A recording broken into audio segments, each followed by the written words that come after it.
Good day, everyone. It is my pleasure to welcome you all to the second day of our cluster-based in-service training. This is Laika Hayagan of Takuna National High School, and I will be your host this morning. Of course, my courtesy to our public school district supervisor, the ever brilliant and active Dr. Janito O. Galan, to our hard-working school heads, and my fellow teachers from Cluster 6 who I bet finished the first day of training with flying colors and are now ready to conquer day 2. Hello to those who are watching from our Facebook and YouTube Live. To officially start our program, I hope everyone is settled and ready as we sing our national anthem, followed by a prayer and the singing of our regional, division, and cluster hymn through an audiovisual presentation. Mga kababayan, ang pambansang awit ng Pilipinas.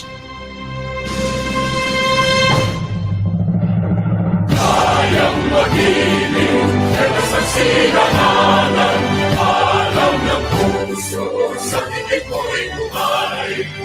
Upang inilang, kuyaga ng magiging.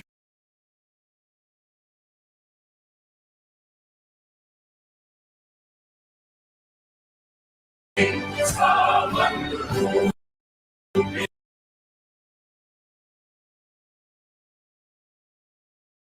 di ka masisipin sa nagatak tutok sa sibuyan sa langit ang pagkaw ay hinanap lagaw sa pagkayang minamahal. Isang ang pagkawat mo'y nabuhay ka.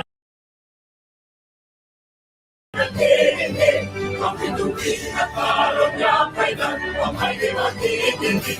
Luman ang araw ng walaking pansin ka, buhay langit sa piling mo. Ang hindi kaya naman may mga amin ang mamatay ng dahil sa'yo.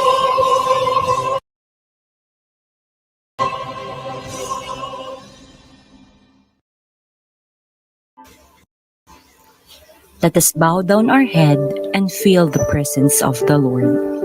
In the name of the Father, and of the Son, and of the Holy Spirit. Amen. Dear Almighty and ever-loving God, we glorify and thank Thee, your name. You have showered us with so much blessings, and your presence continuously reminds us of your faithfulness and guidance.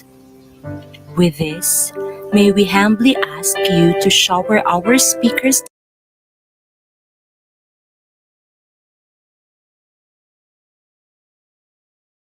today of your greatest inspiration so that they may share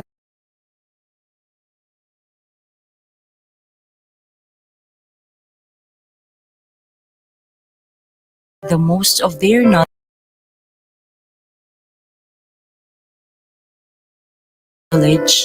heart, and soul to their respective topics. May we also absorb the invaluable knowledge, experiences, and learnings and put it into practice what we may learn today. Your infinite blessing would mean the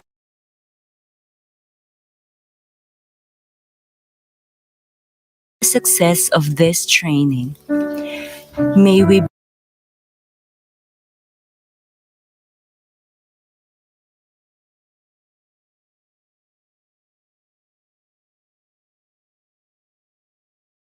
be a living witnesses of your genuine love through the enactment of the knowledge acquired through this training. We ask this in the name of Jesus Christ, our Lord and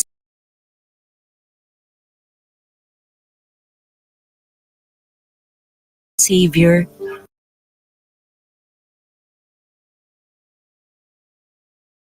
Amen.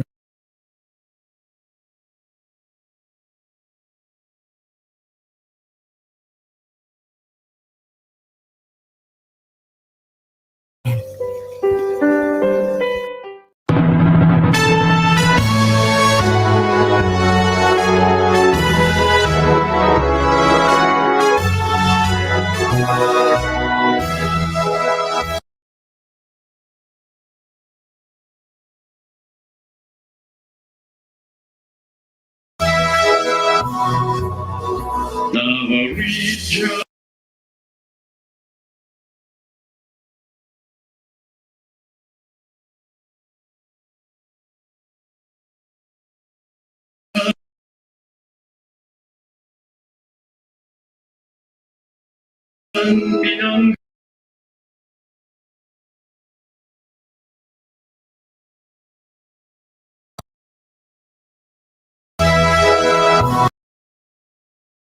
yuta may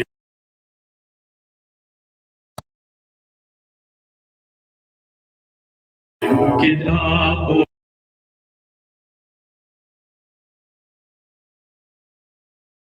nga labing taan.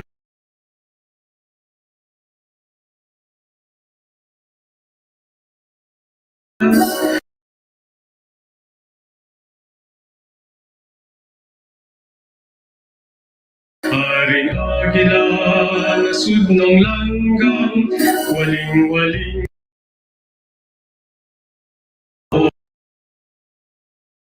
hara sa kabulakan, may ulaw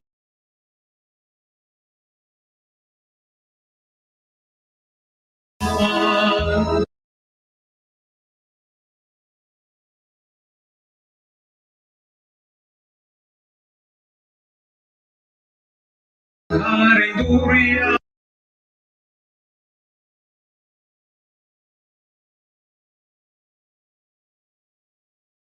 Lubiog saging, bukas lamian, yutang taon mo, daghan ug nindog, nga kapangin ang bunyean. Ang naglangkob mga probinsya, mga nagbayang nakahiusan, may gituhan nga Diyos,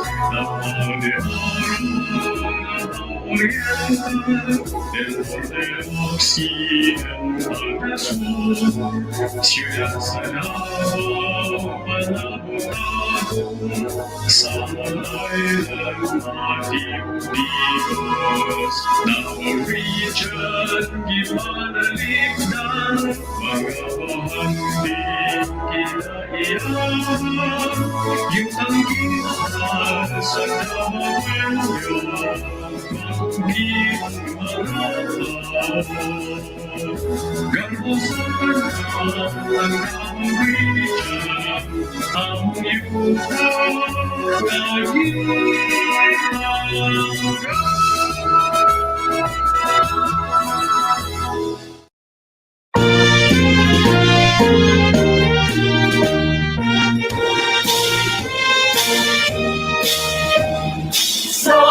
Pagtibog ng Mindanao, may isang lungsod na hinirang. Ang likas niyang kayamanan ay walang kapantay. Mga bundok, dagat, lupain, laging sanala sa pagkain. At ang magagandang tanawin, kaduhan ng alim, buti ang lungsod ng dapat sa iyong paglalakbay. Sa miting kaulanan, ikaw ay paglilingkuran, tayo ay nabawenyo, matapat at totoo. Ang harap ay mata mo, kaluhalhatian mo, lungsod ng paraiso. Ngunit lungsod ng dapat sa iyong paglalakbay. Sa miting kaulanan, ikaw ay paglilingkuran, tayo'y nabawenyo, na dapat at totoo. mata mo, kaluwalhatian mo, lungsod ng paraiso. Pangarap may mata mo, kaluwalhatian mo, lungsod ng paraiso.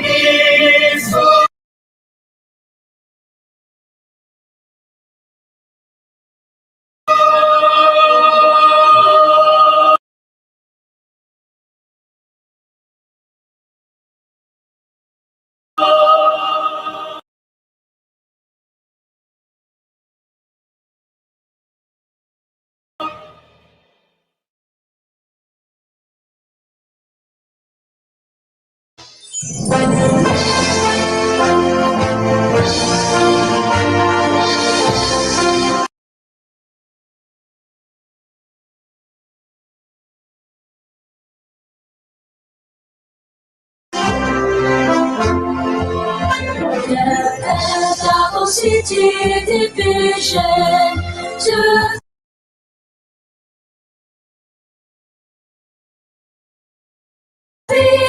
we pledge our loyalty, our city's pride and honor. The future we will shape through thee. Hail quality education. We shall strive hand, heart, and soul. Hard work, unceasing effort, we shall lead till we reach our goal. Let's be filled with gladness, dedication, and deep commitment for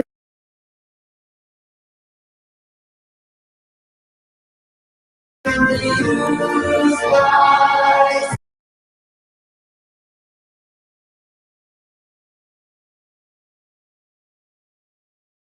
Our nation's home.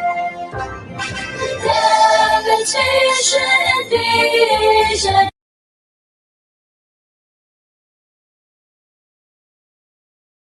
With divine guidance will never fail. The fountainhead of wisdom, through thee our nation lives together. We march onward, prosperity. Let's be filled with gladness, dedication, and deep commitment. For in the youth lies our nation's home. For in the youth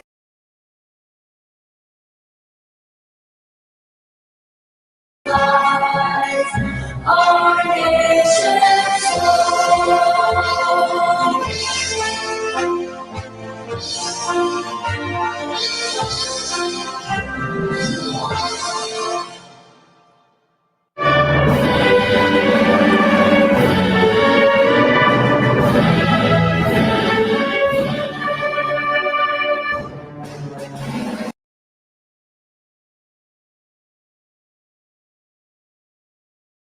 Years gone every dream, marching on to their glory street.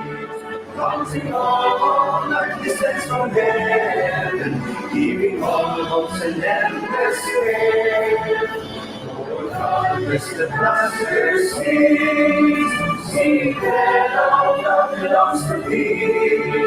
See the blood strong Calvary line. Did we sing through the mist of mornings, where she will like the twice that day?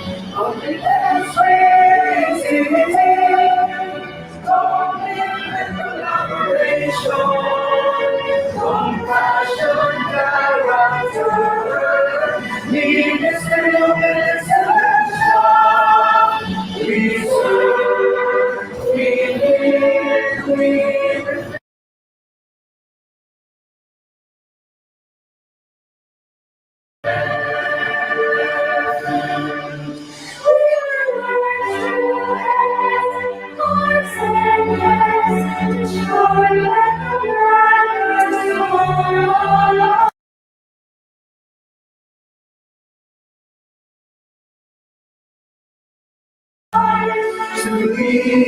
and there's my example that brings peace and unites humanity. Song every dream, marching on to their glorious feet, mounting on our descents from heaven, heaving almost an endless scale. Commitment, creativity, commitment, collaboration, compassion, character. We this day of excellence, with creativity, collaboration, compassion,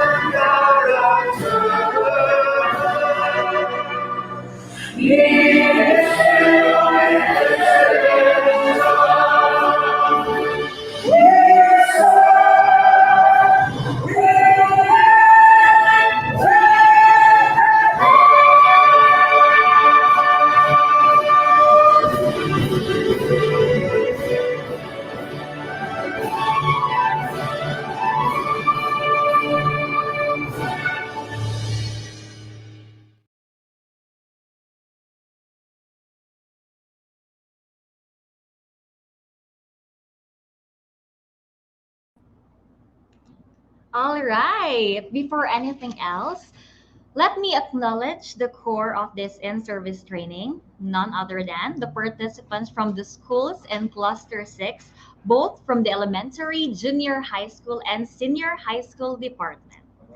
Namely, Mintal Comprehensive High School, Santo Niño National High School, Tacuna National High School, Matina Biao National High School, Tagakpa National High School, Los Amigos National High School, Tugbok National High School, Emilio J. Estepona National High School, Biao National High School, Talandang National High School, Opticiano Hilay National High School, Ula National High School, Bago Oshero National High School, Norberto Bacaro Senior National High School, Bartolome Integrated School, Valencia Integrated School, Balderas Integrated School, Carmen Integrated School, and of course, Datu Ambis Diarog Integrated School.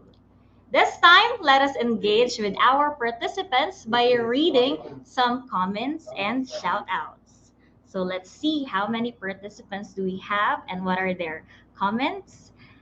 We have, oh, this one. Good morning, Cluster 6. Happy day to MPRE, everyone, from Los Amigos National High School. That is from Sir Ebson. And this is from Maria Lucille Mejias. Good morning, everyone, from Mintal Comprehensive High School watching. Hi, Ma'am Maria Lucille. From Ma'am Emily Tuazon, good morning, watching from Ula National High School. From Ma'am Jonaline Bacaro, good morning everyone watching from Los Amigos National High School. Hi Ma'am Jonaline. Good morning Cluster 6. This is from Ma'am Rosana Romero watching from Norberto Bacaro Senior National High School. God bless us all. From Ma'am Corazon Adlawan, good morning pretty MC Laika Sorsosa Hayagan. Hello Ma'am Corazon. From Ma'am Debbie, good morning, watching from Ula National High School. Hello to the teachers from Ula National High School.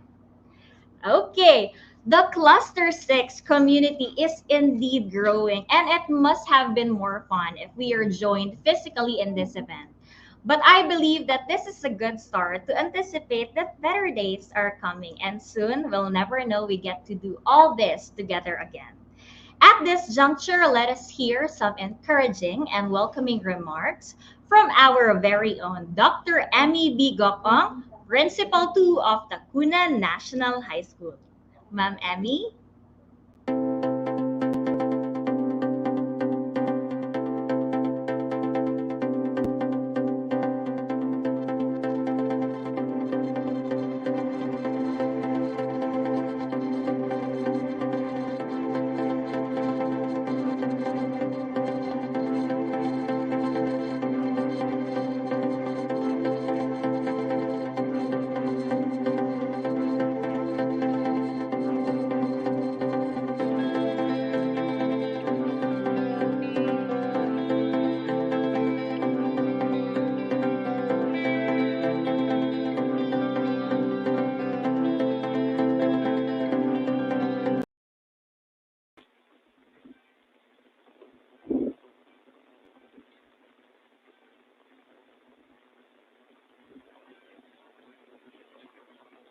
My courtesy and respect to our Schools Division Superintendent, Reynaldo M. Giliena, to our equally beautiful ASDSS, Dr. Jinky Farman, and Ma'am Marilyn Diduyo, to our Public School District Supervisor, Dr. Junito Ogalan, to our speakers, to our fellow comrades in the Department of Education, teachers, friends, ladies and gentlemen, good morning and welcome to our MPRE Day 2, February 2, 2022. And of course, the in charge is Tacunan National High School. First, I'd like to reiterate the legal basis we are using for this week-long activity.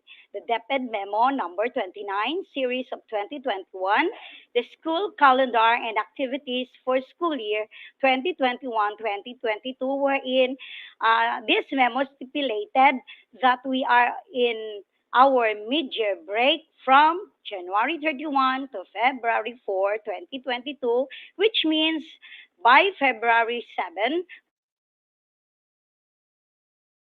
we are on for our third quarter.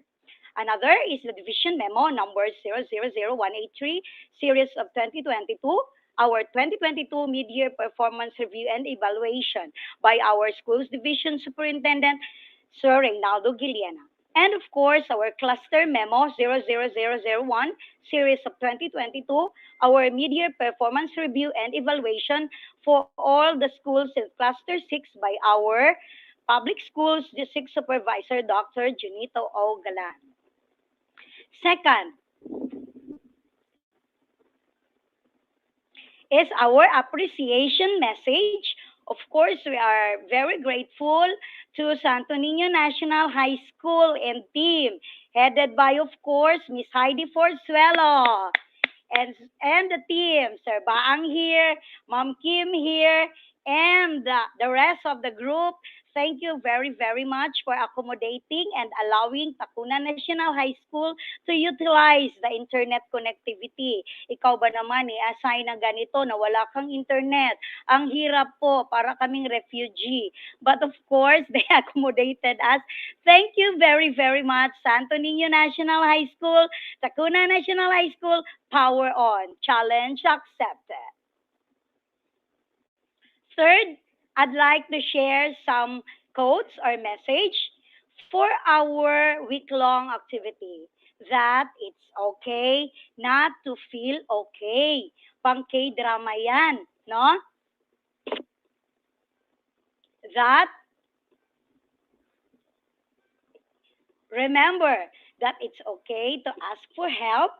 It's okay to start again. It's okay to say no. It's okay to rest. It's okay to let go. Meaning, it's okay not to be okay. Another, that it's a bad day doesn't equal a bad life. It's just the day.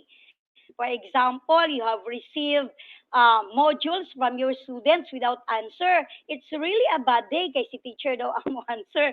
But remember, it's just the day. A bad day, but it doesn't equal your life. Another is this one.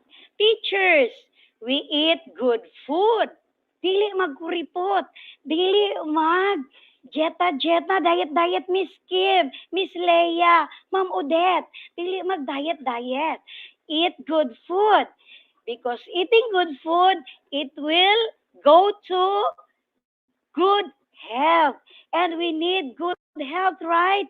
Just like last first 3 weeks of January, we are hit by something. Everybody got sick. Giubo, gikalintura, gisipon. No, but teachers refuse to see a doctor. Why? Mahadlok ma-Omicron, mahadlok ma-quarantine, mahadlok ma-SPMC, mapugihan kaayo mo cremate. Pag uli, garapon ka na. That is why, dili gyud sila gusto magpakonsulta. But remember, Health is wealth. And take note, according to GSIS, our ultimate benefit is two only. The R and D. What is R? Retirement. And what is D? Death. Retirement and death, whichever comes first. So we have to be healthy to enjoy our retirement because if D comes first, na wala na gyud. Goodbye Philippines. Goodbye utang. Goodbye PBB. Kay wala na, palong na ang all. Just like a teacher, 60-year-old, refuse to retire. Kay naapay tranches. Dili pa gyud mo retire si ma'am bisag 60 years old na slide na siya tay. Goodbye, retirement. Death ang niuna. Therefore, we have to stay healthy. And if we are healthy, we have good life. We have happy life. And if we have happy life, we have happy teachers, happy learning environment, happy schools, happy lahat. Diba? So do not forget, eat good food, have good health, and have good life. So, this is your principal of Tacuna National High School, Amy Baldoza Gukong, saying, stay healthy, stay safe, happy listening, happy learning. Sending my virtual kisses and hugs to everyone. Good morning.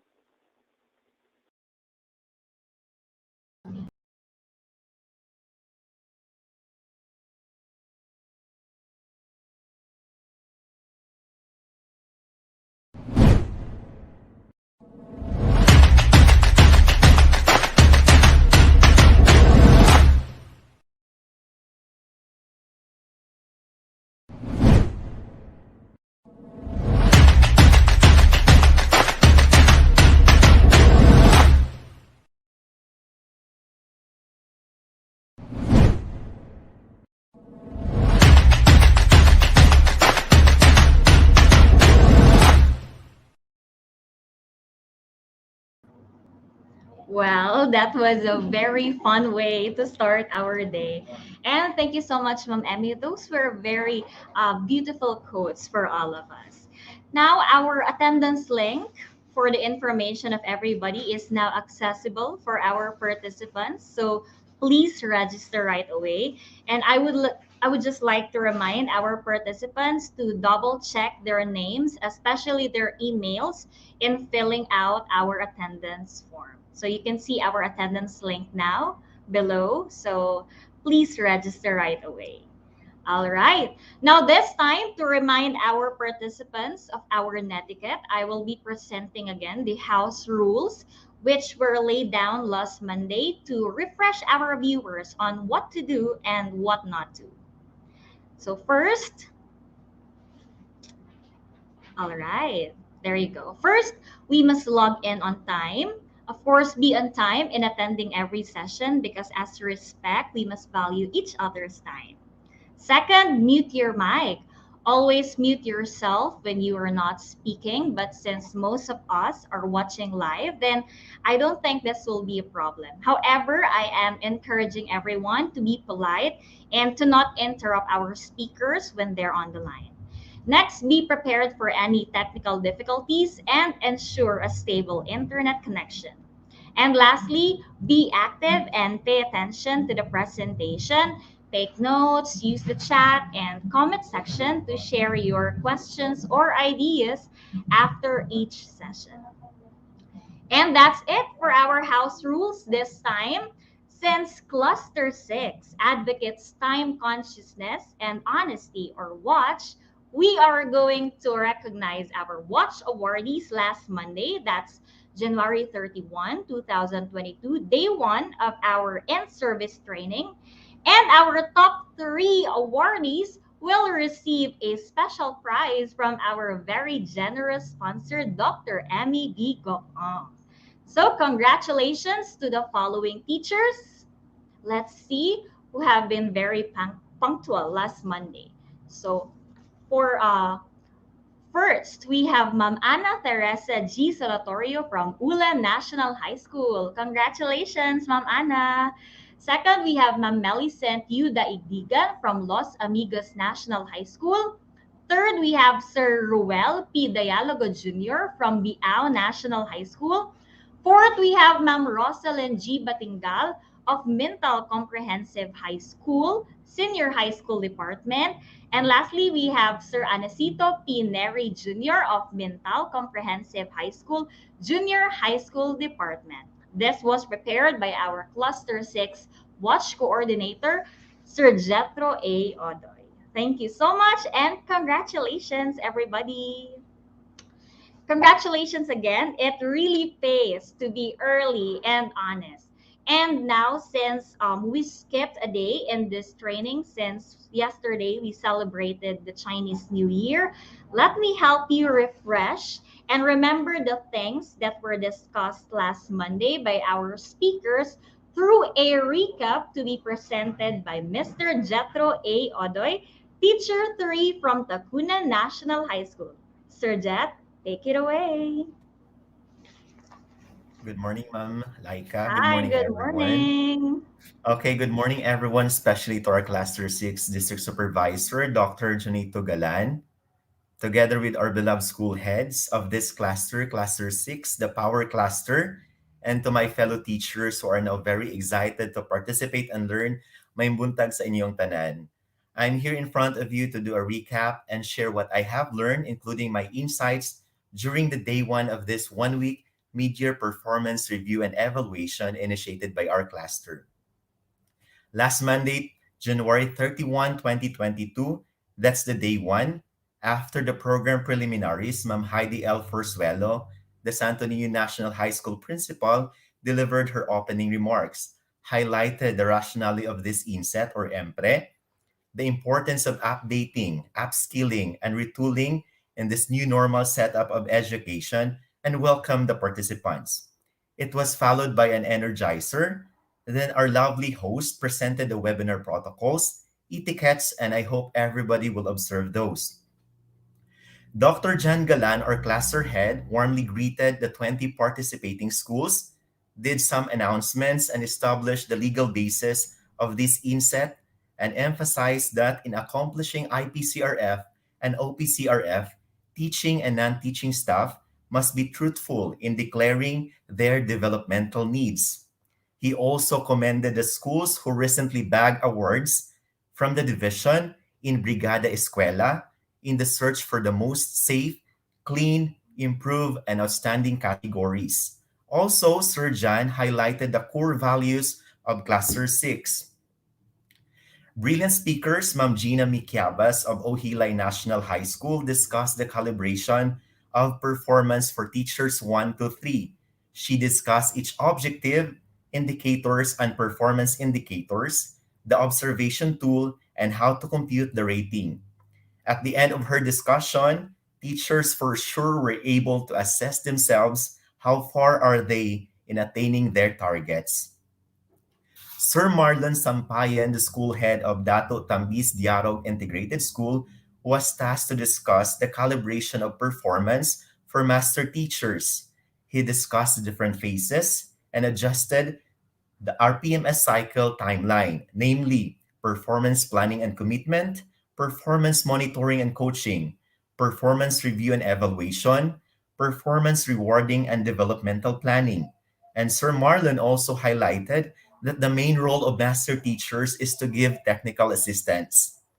Sir Ariel Lorezo, the school head of Biao National High School, discussed the calibration performance for head teachers and highlighted how to keep and gather the necessary documents for our portfolio. And lastly, Dr. Leia Camilotes, the school principal of Mintal Comprehensive High School, was tasked to discuss the calibration of performance for principal and looking at their OPCRF, the KRAs, performance indicators, objectives as presented by Ma'am Leia. I am now fully aware how challenging are the roles they are playing in our school. That is why teachers, if you feel like your school head, pag medyo mainit na daw ang ulo, bigyan mo daw ng kape. Anyway, I would just like to restate the quote mentioned by Ma'am Leia during our Monday session, that school heads, as stewards of schools, play a crucial role in ensuring an enabling and supportive environment for effective teaching and learning to happen. And during the afternoon session, the schools in the cluster conducted their respective session. In our case, Tacuna National High School, through our master teacher, Ma'am Cristina Florida, checked on our individual performance during the first half of the school year and followed up on our MOVs and attachments.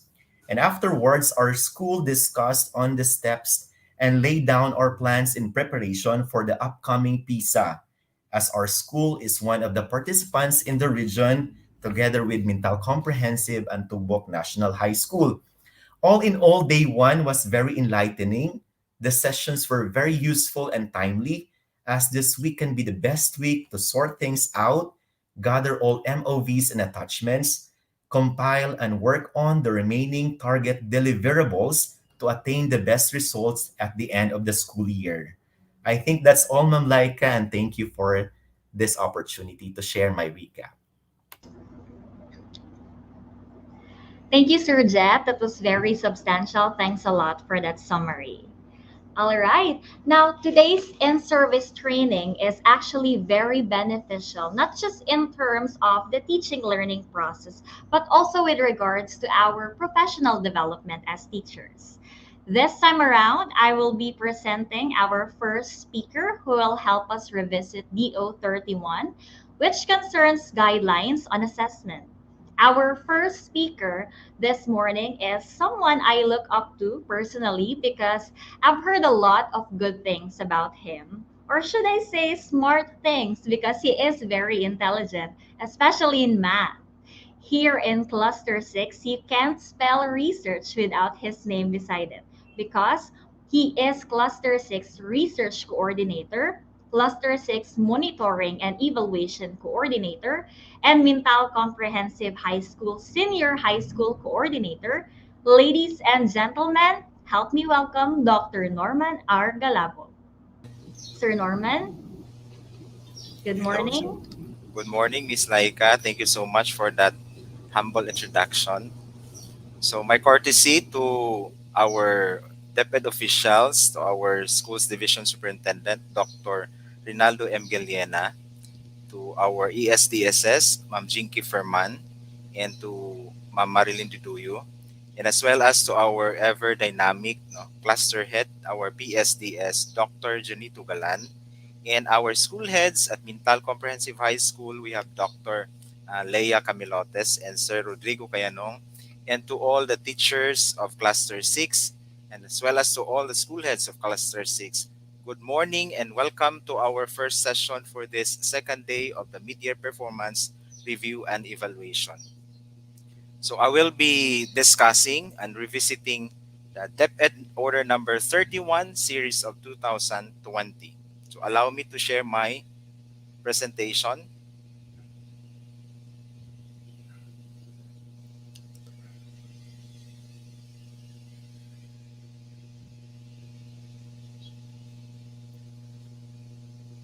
Okay, so we have discussed this one already, in the previous inset that we had, but we need to revisit because there are some, um, maybe there are some issues and problems that we need to address on, particularly on how do we assess our learners during this time of pandemic.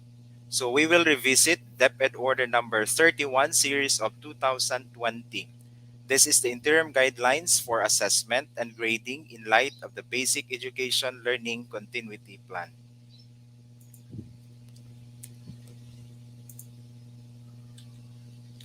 So this PO number 31, series of 2020, we have the following contents. No?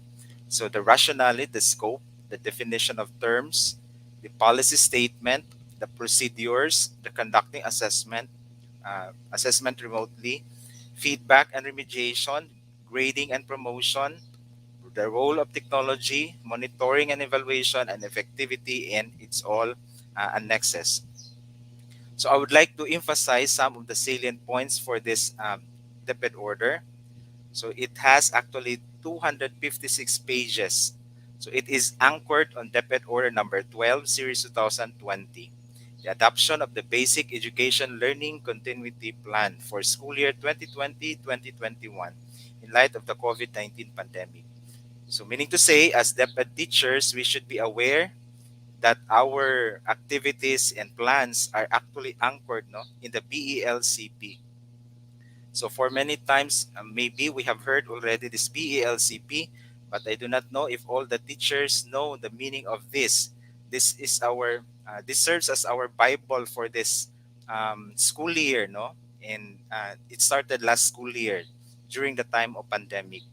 So it supplements the said DO to provide guidance on the assessment of student learning on the grading scheme to be adopted this school year. Now, this policy shall be implemented in all public elementary, secondary schools nationwide. Now, it is being emphasized that while DO number 8, 2015, policy guidelines on classroom assessment for the K 12 basic education program is still in effect, provisions inconsistent with these new guidelines are suspended for this school year.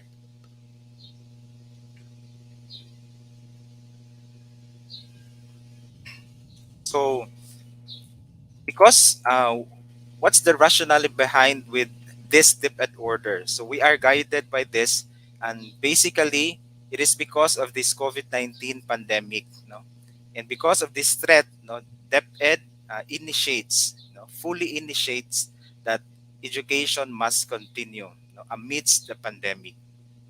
So it is highlighted that DepEd Order Number 8, Series of 2015, is still in effect.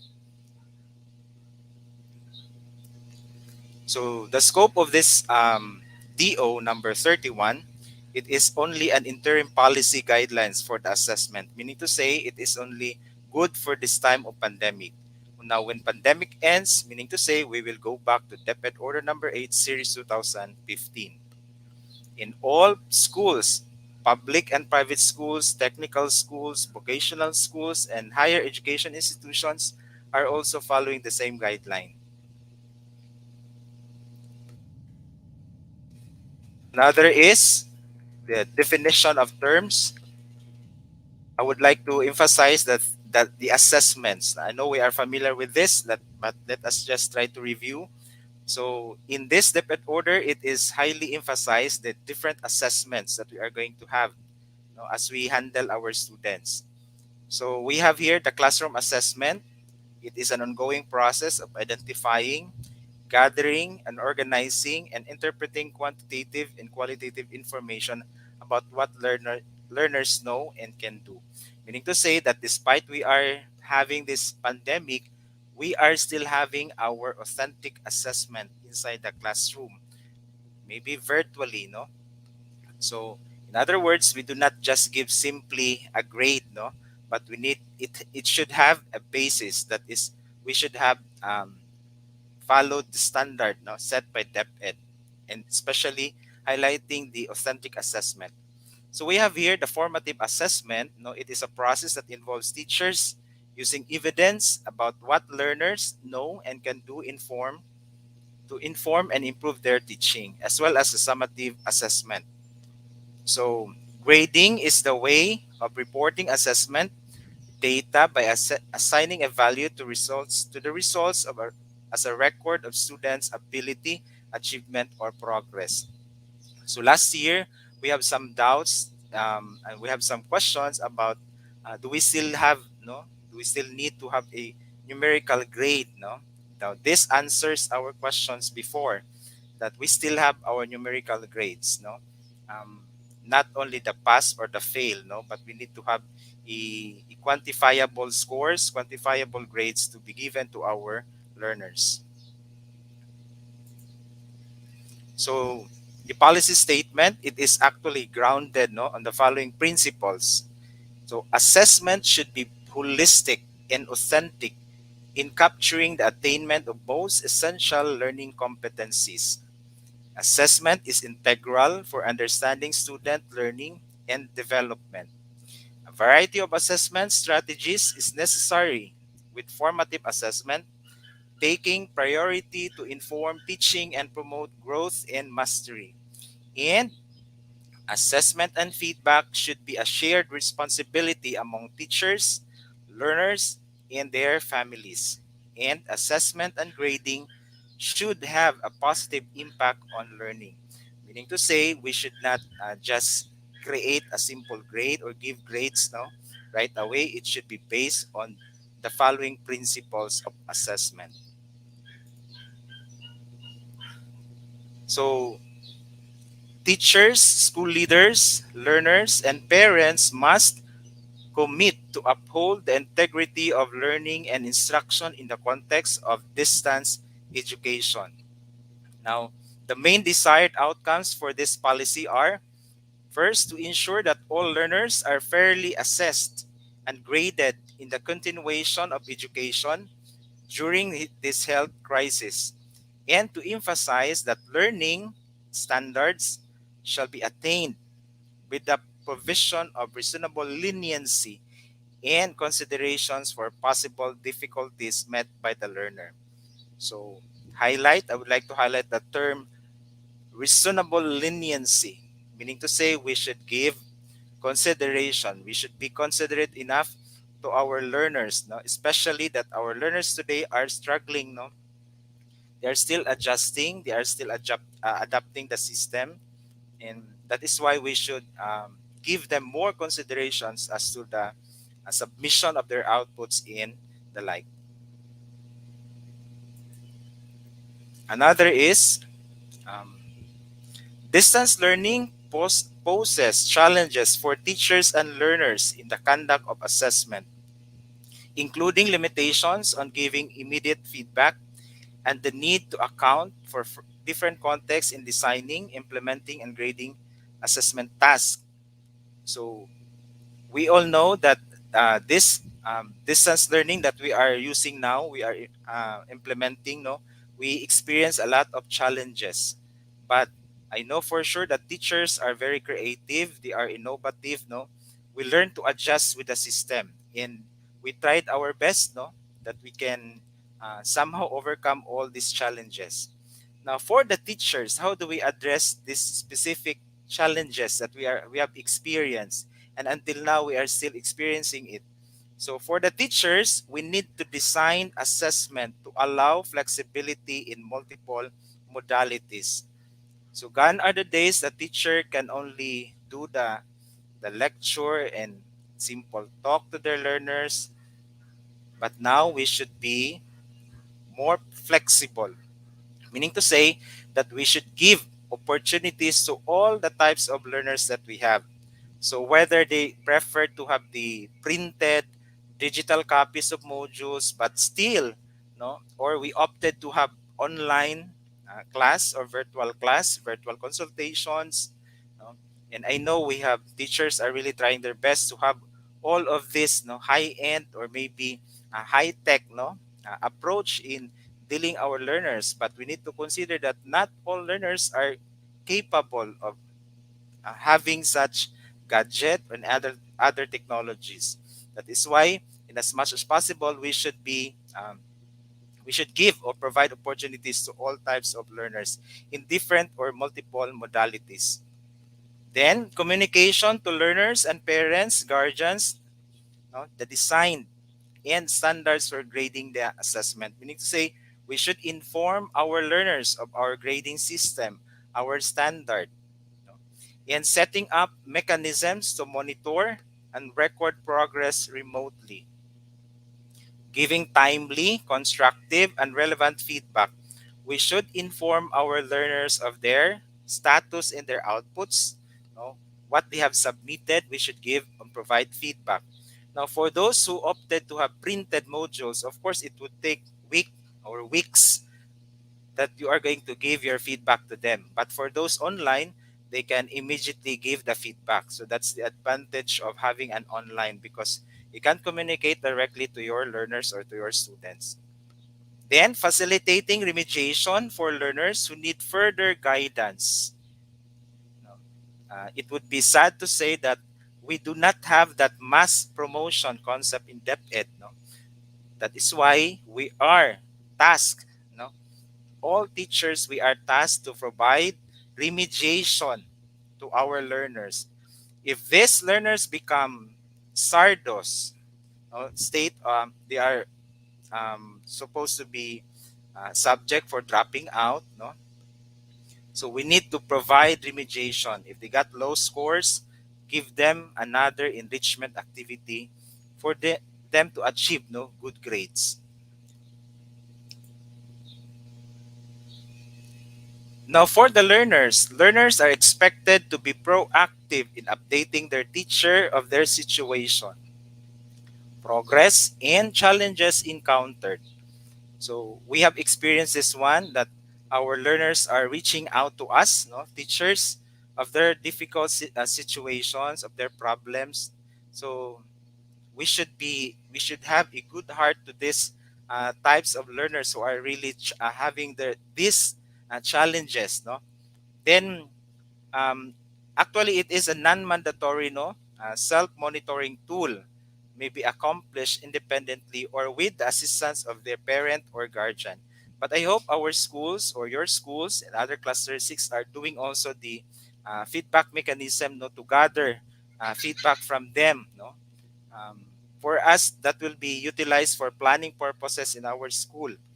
Now, it is not required to accomplish the self-monitoring tool, but its usage is highly recommended to keep track of learners' academic progress. Now, for the parents and guardians, DepEd aims to develop independent learners who can study and work on assessments on their own. However, the school year's implementation of distance learning modalities, parents and guardians will play a crucial role in guiding their children in adapting to the changes of distance learning processes. That is why we encourage our parents to be cooperative to guide their children, to guide the learners, no, in accomplishing different tasks set by the school or by the teachers. Communicating with the teacher to give updates on their child's situation, progress, challenges encountered. In our case, we have created a group chat for parents, a separate group chat for parents. So, but not all parents have their FB account, a messenger account. But it is good to note that the teachers are initiating this, no, just to communicate to the parents, as well as the teacher should have an open line to our parents, our guardians, for some concerns, no? And if there are queries or questions regarding the performance of their children, then the teacher can easily contact the parents. Then guiding their children in accomplishing the assessment tasks and monitoring tools designed by the teacher. It says here guiding, not answering their or accomplishing their assessment tasks. The role of the parents must be emphasized that they are just there to support and to guide their learners. They should not be the one who will answer the assessments provided by the teacher. So how about the planning and the assessment? Now, teachers need to be creative and flexible in assessing student learning while still adhering to the principles of quality assessment practice with safety, health, and well-being foremost in mind. So it is highly emphasized here that we need to ensure the safety, health, and well-being, no, especially in giving our assessment decisions. Now, last year, no, we have experienced that um, because we are achieving some of the required number of the assessment or the written work and performance tasks, sometimes the teachers insist, no, that the students should submit this one, no, regardless of whatever situation they are into, no. However, we are reminded as teachers that we should be what? We should be flexible enough. Meaning to say, let us consider, let us not sacrifice our health, that we require our students to submit their output despite the high risk situation. We need to ensure first the safety and health and well being of our learners, not only our learners, but our parents, as well as our teachers. Then, align with the most essential learning competencies, the MELCs. Then we need to ensure also that these are reliable, valid, and transparent. Then assessments are fair, inclusive, and equitable. This should also be practical and manageable for both learners and teachers. So if we give online assessment, we should also provide printed, available printed assessment or on a quiz, so that whenever those learners who cannot log in, who cannot go online, they can be provided with printed, uh, the printed ones. Then give learners a range of ways to demonstrate their learning and provide timely and accurate information as basis for feedback. So it is also emphasized here that in distance learning modalities, teachers shall design assessments bearing the assumption that learners will asynchronously take them and have open access to various sources. So, when deciding on which assessment methods to use, it is important to consider the following questions. What is the purpose of the assessment? What will be assessed? I- If you are going to contextualize this one, you also review the SLMs. What are the assessments provided there? So it is now the role of the teacher to review the assessment. If you think it, because these are just only suggested assessments, if you think there is lacking and there is something to modify with the assessment, the teacher can do the modification. No? If you think it will not be, it will it will give more enrichment to the achievement of our MELCs, the most essential learning competencies.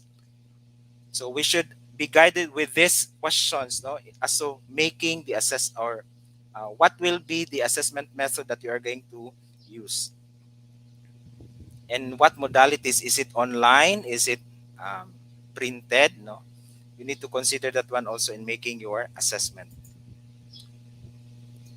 So, in order to inform teaching and promote growth and mastery, formative assessment strategies should establish clear learning targets and success criteria, elicit useful evidence of learning, provide timely and effective feedback, engage learners in assessing and improving each other's work, and increase ownership of their own learning.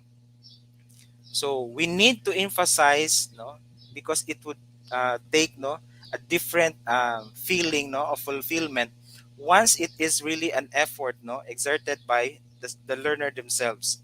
Meaning to say, once it is your output, no, you should claim, no, you should have that ownership of your output, because that would also our indicator that they have really learned the concept, no, being taught to them. Then formative assessment is about getting better. No? Usually, our formative assessments just are the written work that we provide to our learners. Later, we will discuss the number of the formative work. And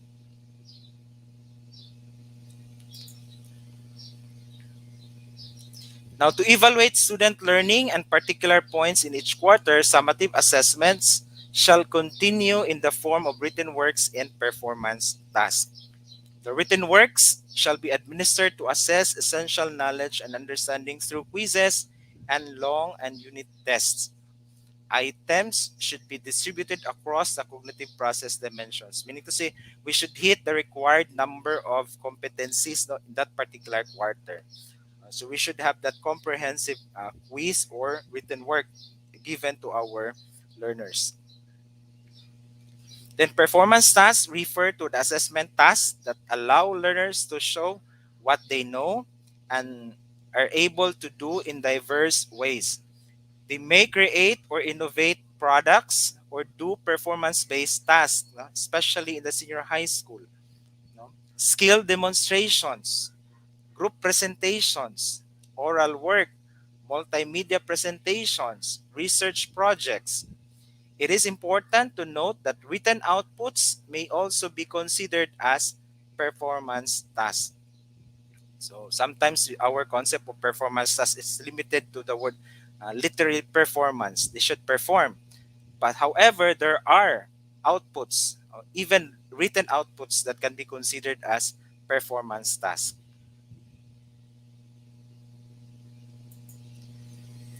So performance tasks must be designed to provide opportunities for learners to apply what they are learning to real life situations. In addition, teachers should take into consideration the following. Each task must be accompanied with clear directions and appropriate scoring tools. When we provide performance tasks, it should be coupled with the rubrics or the rating scale or maybe the checklist for them to be guided on what to achieve. If they want to get a score of this, they should be aware of the rating scale to help the learners demonstrate their learning. And teachers are advised to collaboratively design and implement performance tasks that integrate two or more competencies within or across subject areas. Complex tasks may be broken down into shorter tasks to be completed over longer periods of time. So we need to consider always the time element in giving the written work and performance task. Now, in our case, we have some problems. No, there are some questions as to the setting of the deadlines, no, the submission of the performance task. Teachers should ensure that they are given ample time to accomplish their task. Now, if you think it is too, maybe it is more challenging task, then you can provide 1 or 2 weeks, no, to prepare or to allow our learners to do that one. So do not just give this morning that this task is given, then that will be closed this afternoon. So it should be, considered by the teacher the time element. And learners must be given flexibility in the accomplishment of the performance task to consider time and resources available to them. I know our learners have a lot of reasons, and maybe some are alibis already, but to protect us also as teachers, we should provide and set the time, and consider the time and resources of our learners. Like for example, they would reason out that they do not have the gadget, they have the gadget but they do not have the internet. No? Some are working, so and all other reasons. So it should be considered by the teacher. Nonetheless, all learners within a class should be assessed on the same competencies using the same scoring tool. And teachers must exercise their professional judgment in carrying out summative assessments, providing enough opportunities. So take note, there are learners who are really conscious about their grades. They would question you, why 88, why 90? So teachers should provide, enough support and evidences. Then teachers should set realistic expectations and use their professional judgment to find a good balance between what is effective and what is feasible to accomplish remotely. So communicating the assessment task. So meaning to say, when we provide the performance task, it is necessary that you should state there the objectives of the assessment, the roles of the learners and parents, the procedures and expected timeline, the standards and rubrics.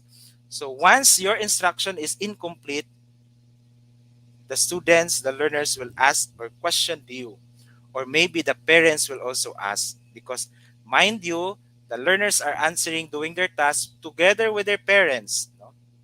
So in other words, damay-damay na, kung busy ang mga bata, na busy pod ato ang mga parents. So the teacher must consult the learners, when necessary parents, guardians, to allow room for adjustments and flexibilities needed. So in this time of pandemic, teachers should be considerate and should listen and see also the situation of our learners before we give our grades. Record of progress. The collection and recording of evidences of learning is integral for monitoring student learning and development. So we have the self-monitoring tool, the check-ins of teachers with learner during assessment period, evidence of learning in the student's learning portfolio. Another is to benefit student learning, both formative and summative assessment must be accompanied with timely, constructive, meaningful feedback based on the learner's record of progress. So it is the role of the teacher to track the learner's record of progress. So meaning to say there is no reason for us to fail our students because it will go back to us. What did you do? What did you did, no?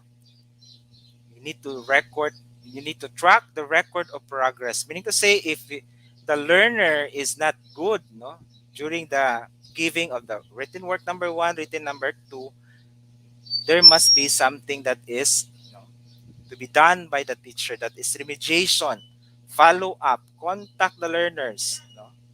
Pag hindi na nag-submit ng mga outputs, reach out to them. Then you can use different platforms of reaching out our learners. It could be using online, text, call, and everything, no? You can, meaning to say we need to exhaust all the means to reach out to these learners, no? But there are problems here because some of our learners are already not in the vicinity of cluster 6 to book, no? Some are already out of Davao City, no? So it would be more challenging, no, to the advisors to reach them out. Then it is consistent with DO number 8 series of 2015. No? I know there are teachers here who are newly hired. No, please revisit also DO number 8 series 2015 because I keep on mentioning the DO number 8, but you do not know what is that DO because you are still you are just hired, no, last January or maybe it's December. So revisit please DO number 8 series 2015. Now, teachers should ensure that learners receive remediation. Now, remember, once you fail the student, you will be asked of the supporting remediation that you have done. When they earn raw scores which are consistently below expectation, meaning to say, it is now the role of the teacher to track the performance of the learners. So that is why we could not also blame our higher ups that that we should pass our learners, considering that it is the assumption that the teachers are doing their task, monitoring the performance of the learners. And if you think they are not doing well, then we need to do something. We need to do some remediation, give opportunities, provide additional opportunities for them just to comply and to reach that targeted expectation. Usually, we need to aim for a good grades to our learners. Then, this will prevent a student from failing in any learning area at the end of the year. So that's how comprehensive, our DepEd Order number 31 series 2020. Another is the challenges brought to light by the coronavirus pandemic, specifically the implementation of different distance learning delivery modalities, have sparked a larger conversation about the role grades play in student learning, prompting education sectors and to rethink traditional grading schemes. So in our case at Mintal Comprehensive High School, we have this of course, the ECR, and we are using the Edmodo for grade 12 and Google Classroom for grade 11. So it would be easier for us to gather the scores, and we can immediately see that the trend of their scores. So that would be the advantage. Unlike in the modules, the printed ones, it really requires no extra effort on the part of the teacher to record all of this, to check all the outputs. No, but that's the challenge, though. That's our role as teacher. Then written works and performance tasks shall be administered to assess the content and performance standards that describe the knowledge, abilities, and skills that learners are expected to demonstrate. Now, these tasks could be designed to include the following: students' learning portfolio. Then we have also the minimum of 4 written works and 4 performance tasks within the quarter, preferably 1 in 2 weeks, integrating 2 or more competencies.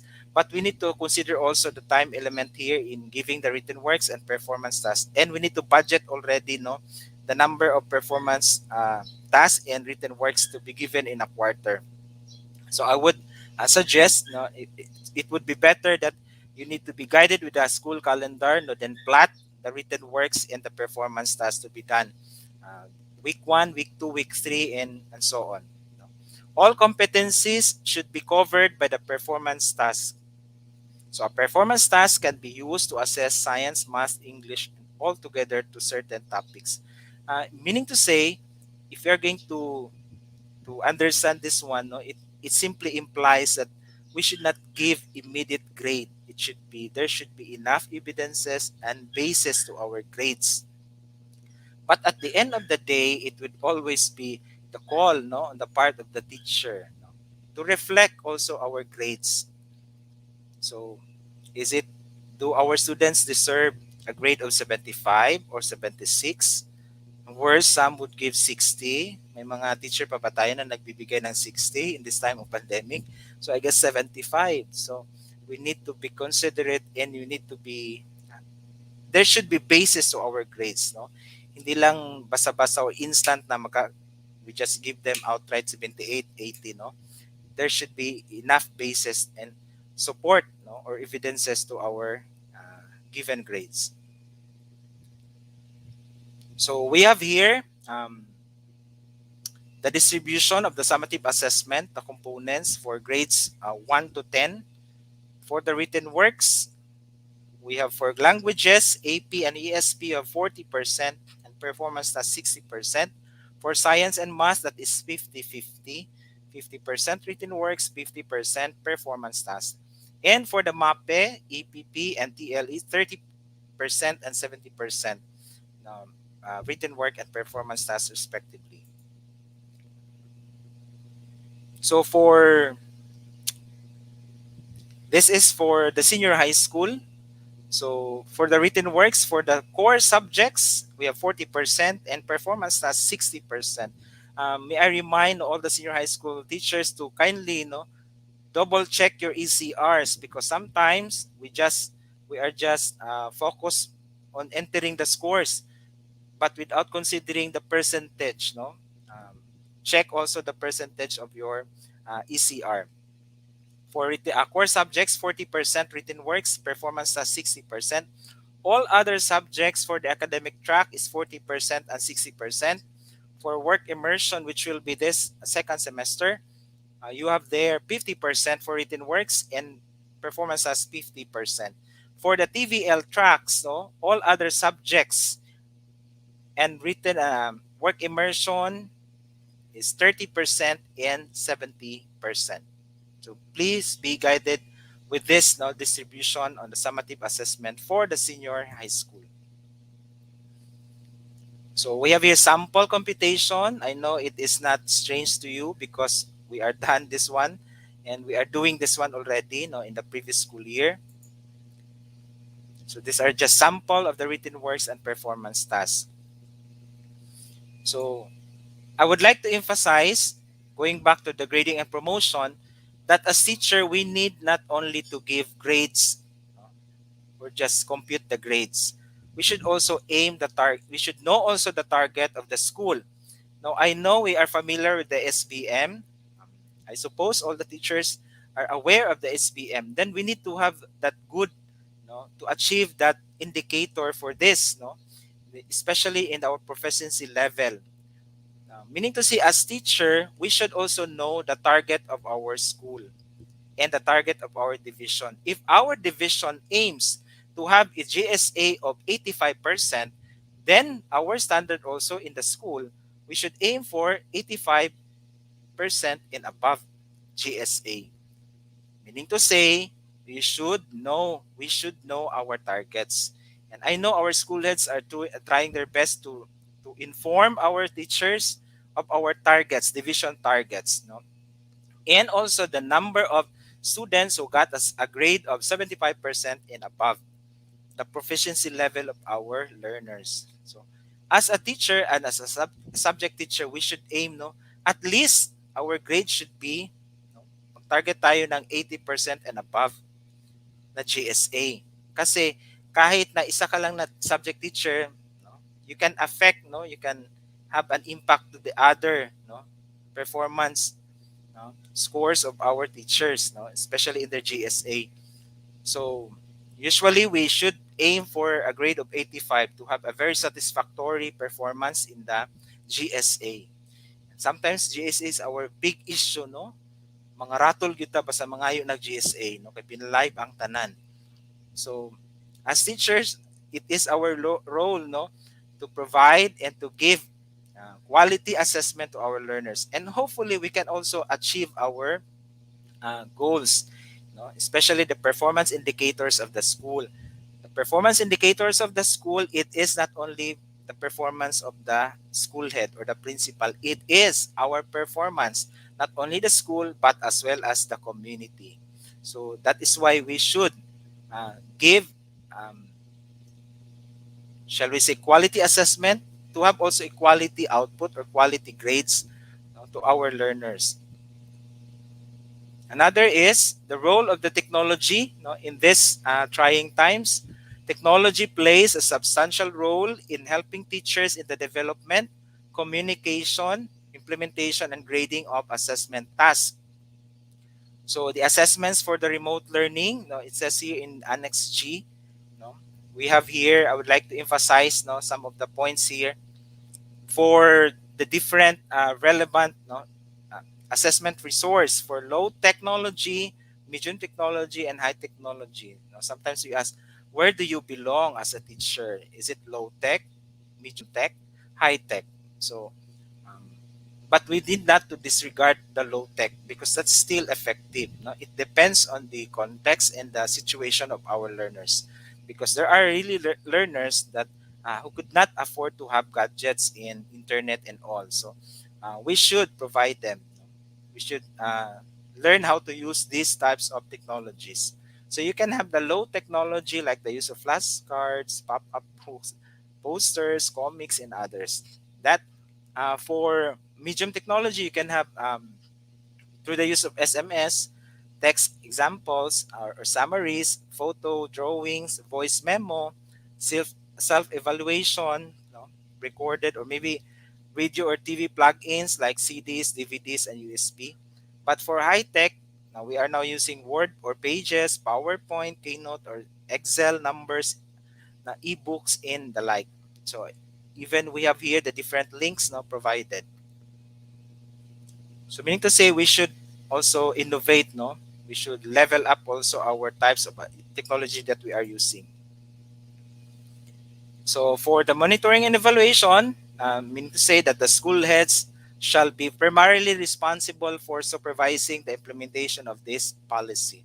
So we are monitored not only by our school heads, but as well as for we are also monitored by our PSDS, our public schools district supervisor, our EPS, our education program supervisor, and of course the division office, the regional office, and the central office.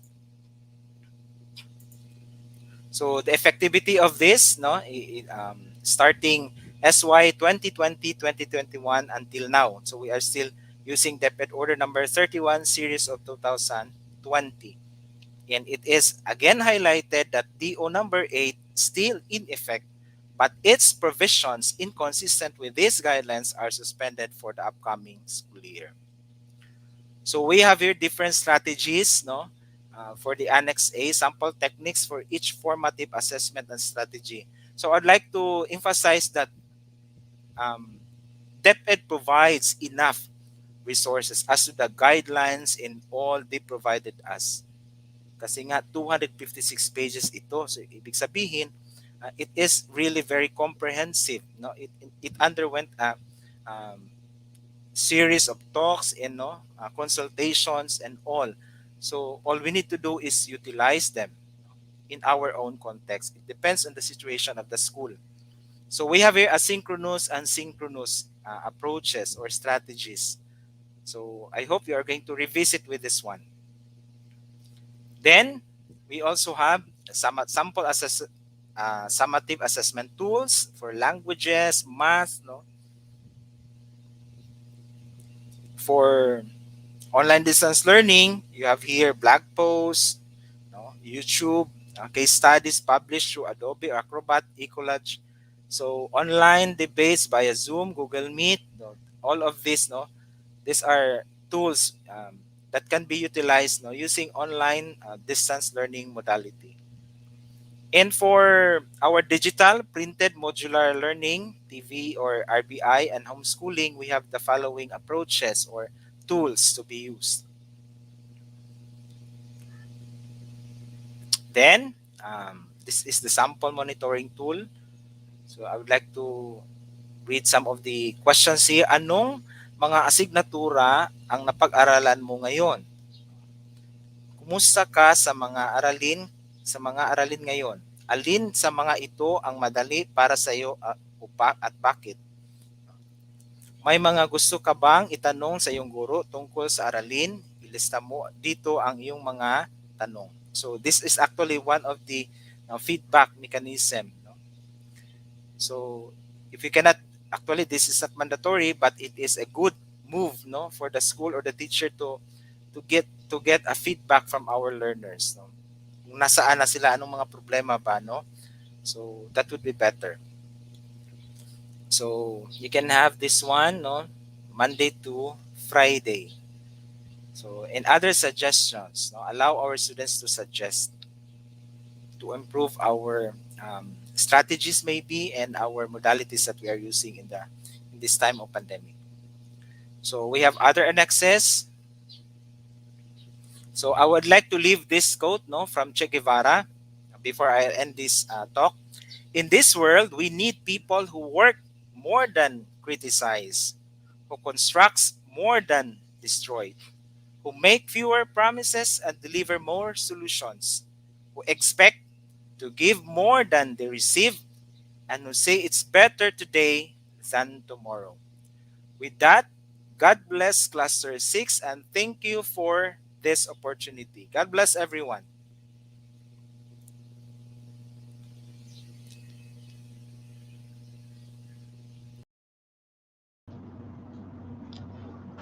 Thank you so much, Sir Norman, for that very comprehensible topic. And by the way, just to make it clear, everyone, the attendance link below is not yet open. We will open the link after the second speaker's discussion. Now, at this point, let us interact with our audience by reading some comments. We have Sir Paulo Cortez, an enlightening presentation of Doc Norman Galabo. How des? Indeed, sir. From Lailani Tan, Ma'am Lailani, tell me and I forget, teach me and I may remember, involve me and I learn. Good morning, everyone, watching from Los Amigos National High School. Wow. From Ma'am Gladys Bersaluna, good morning, everyone, from New Valencia Integrated School. Good morning, ma'am. From Ma'am Merly Estorbo Bangat, good morning, watching from Estipona High School. Hello to the teachers. From Ma'am Christine Joy Murillo, good morning, watching from Bartolome Integrated School. Good morning sa tanan, that's from Sir Ray Mondehar, watching from Tugbok National High School. Mabuhay ang Cluster 6. Mabuhay indeed, sir. All right. And we also have from Ma'am Garocho. Good morning po, ma'am, sir, watching from Biao National High School. Okay. And how time flies, everybody. We are now halfway through the school year, yet as teachers, we should continue delivering quality inputs to our learners that can usefully master each of the most essential learning competencies and to help us revisit in how to effectively prepare our ILP, our weekly home learning plan, and our LMP. Help me welcome our second speaker. I've known him when I was still a practicum teacher at Mabini National High School, and since then, he never lost his spark. Now, one of the most proficient school heads in Cluster 6, he is Cluster 6 consultant for Adopt a School program and Brigada Escuela, as well as Ula National High School school head. Help me welcome Dr. Jason Reyes. Good morning, Sir Jason. Good morning, Ma'am Laika. I'm happy to see you again. No, naalala kita no sa Mabini National High School. I am so glad that we met again, though it's Thank you, virtual. sir. Good morning, everyone. Of course, my courtesy to to the to our SDS, Dr. Rinaldo M. Giliana, to our ESDSS, Dr. Ferman and Dr. Deduyo, to all the chiefs, and of course, our PSDS, Dr. Junito Ogalan, my colleagues in the academy, the school heads, and of course, our dearest teachers, ladies and gentlemen, good morning. So my task now is to share the revisiting of the WHLP and the IDLP for our learners. So this time, before I will start, of course, I will have an activity first. So let me share you my slide first.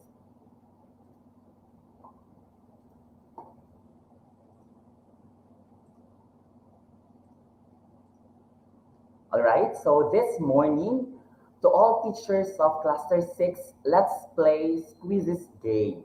So let's follow the mechanics of the game. Number one, I already provided the link for this game to our school heads, and including also to the SIC. So this is now the link.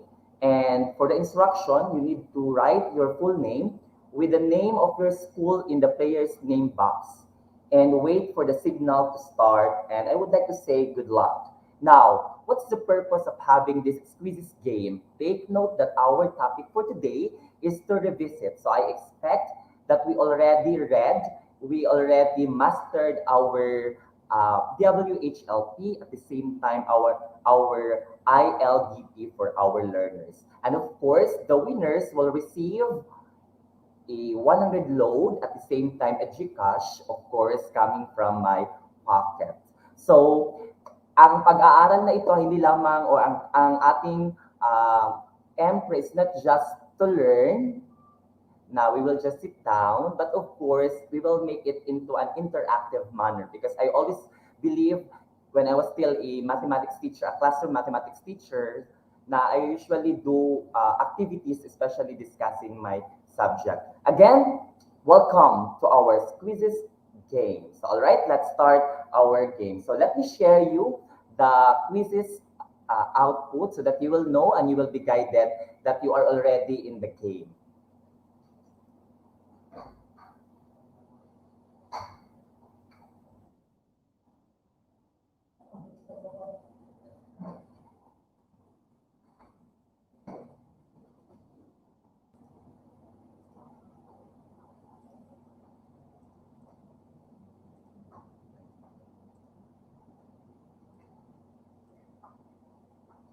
All right, so I have here 30 participants. So again, my instruction is to write your name and the name of your school so that you will be guided. And let's check your interaction with us, your participation. And of course, at the end of this activity, we will be awarding our top 3 who will be receiving a load, 100 load, at the same time GCash from Emmy Gokong and from my own pocket. Okay, here on the screen, if you will go back to our FB Live or our YouTube, you can see there, I shared it on our monitor and our screen so that you will be guided as well. So I have here Mayros, Ma'am Aimee of Ula National High School, Sir John Rel. Okay, so let's wait to have a 100 up, then let's start. Still, we have 58, 59 participants. So, relax lang po muna tayo para at least tuloy ang ating laban. So, I believe that you've learned a lot from the talk of Dr. Norman, the DepEd Order 31. So, let's engage ourselves to another topic for this morning. And I believe that you could answer this one. And this activity is not just to measure your understanding on the WHLP and to the ILDP, but of course, it requires as well accuracy and your speed. Meaning, you know the answer, at the same time, let's measure your speed, how fast you are in answering the question. So in other words, we are not just learning here by sitting in our place now, but of course, let's move and let's use our brain cells for this time. So in other words, this is somewhat revisiting if we really mastered our WHLP, at the same time, our IDLP. So we have here 83 participants. So I am so excited to know what school and who will receive no, it's not a cash prize, a prize for this morning. So we have 91 participants. So I am so glad and happy that Cluster 6 teachers are really participating for this mid-year performance review evaluation for the year 2022.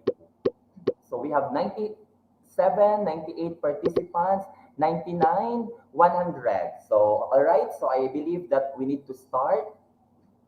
If my papa mag-join pa faster, I will give you last 1 minute to join before we start. So just wait for my command to start. And always focus on your screen with this quizzes.com. You know what, teachers? You can utilize this one, especially if you are having a blended approach or blending approach of your discussions. So you can use this one so that you have an interaction with your learners. And you know what? This is not just to measure their knowledge, but of course, their speed in answering such question. Okay. Okay, we still have 115. Okay, let's make it into 130 para mas maganda. Maraming maglalaban to receive. Yeah, this is very simple price lang, no? Yet, I know that this is somewhat and somehow could give us an idea kung ano pala yung mga tama, kung ating yung mga mali na naginawa natin, or kung ano dapat i-correct natin when we make our HWLP, at the same time our ILDP. Okay, let's have last 3 participants and let's start.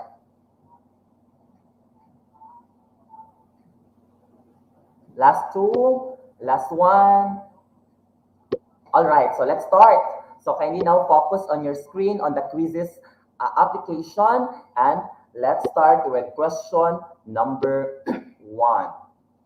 So hindi po yung maka-join, pasensya na po kasi we still have meron pa tayong mga speakers, tapos I cannot accommodate all para hintayin po ang lahat para makapasok.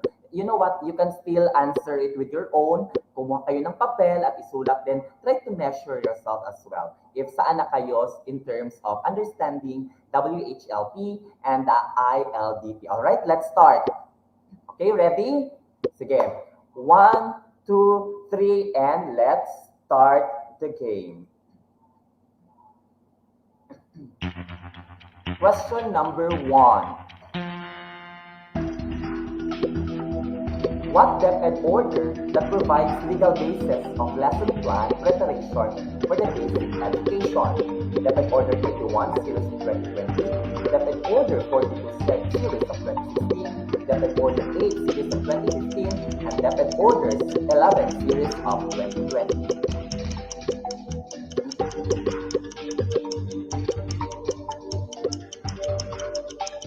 Time-bounded type. All right, time is up. Okay, so only 80 ang sumagot.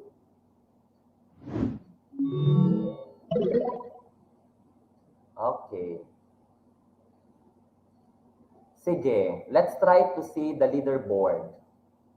So nangunguna dito si Ma'am Cristil Joy Fernandez and Arlene Babarin of Ulan National High School. Sila po ang top 1, Cristil Joy, for the question number 1. And you know what? Out of 139 participants, only 24 teachers got it correctly. So, I believe that our MPRE title now to have a revisiting is appropriate because out of 140 who registered our game, only 24 got it correct. So parang maganda no ang statistics niya. So okay lang po yan pag nagkamali because it's normal. That's why we have this MPRE for us to recheck and rebalance ourselves. All right, let's proceed. Question number 2. All right. DepEd Order 42, Series of 2016 explained how lesson plan should be prepared in terms of content, except what should be taught, how should it be taught, how learning should be assessed, what learning domain should be assessed. Go.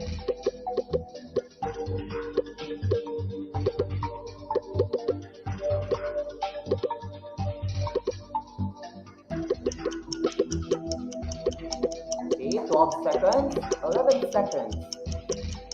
Pag out of time na, talagang automatically mali kayo. That's why press ka na lang po.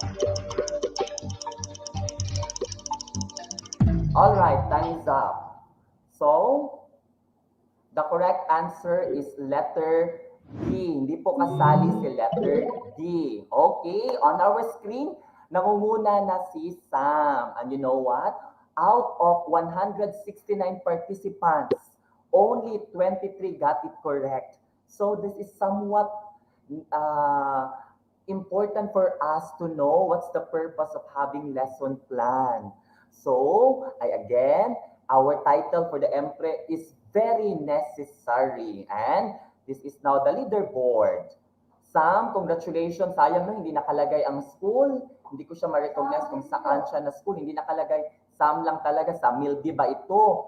So, Sampinto. So, Ma'am Crystal, second. And third, Sir Neri. And fourth, we have from New Valencia ba ito? And fifth, we have Sir Kim Kizon. Okay, let's continue. Parang hahabol tayo ha. We have next question.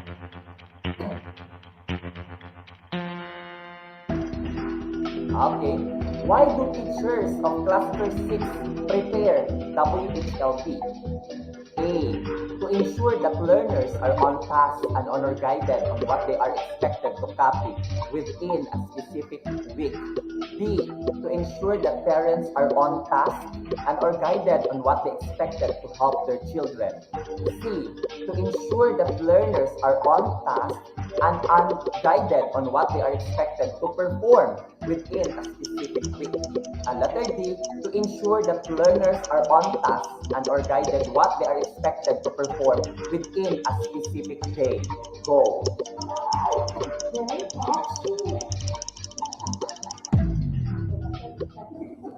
Wow! Alright, so the correct answer is letter C.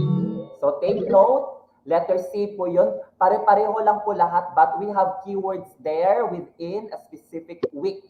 So later on, we will discover bakit kaya. So based on our screen, there are teachers who answered for letter A, letter B, and letter D. But I am so happy and glad that there are 65 teachers who joined our activity now who got it correct. Okay? So that's why our leaderboard now is Cristil Joy Fernandez, and second na naman si Sir Anisito Neri. Lahat po, pwede pa pong hahabol. Ito ang Maria Lucille top 14. Daigdigan number 9. So habol-habol pa po. Again, it is a matter of your speed. Though you know the answer, but still you need to press the correct answer. We have Ma'am Lorna Dairit, rank 18. Rank 17, Sir Guglermo.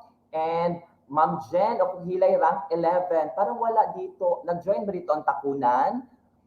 Oh, bakit wala ang mga takunan? Sir Satcher, rank 21. Habol ha, habol. Okay, let's continue. Next question.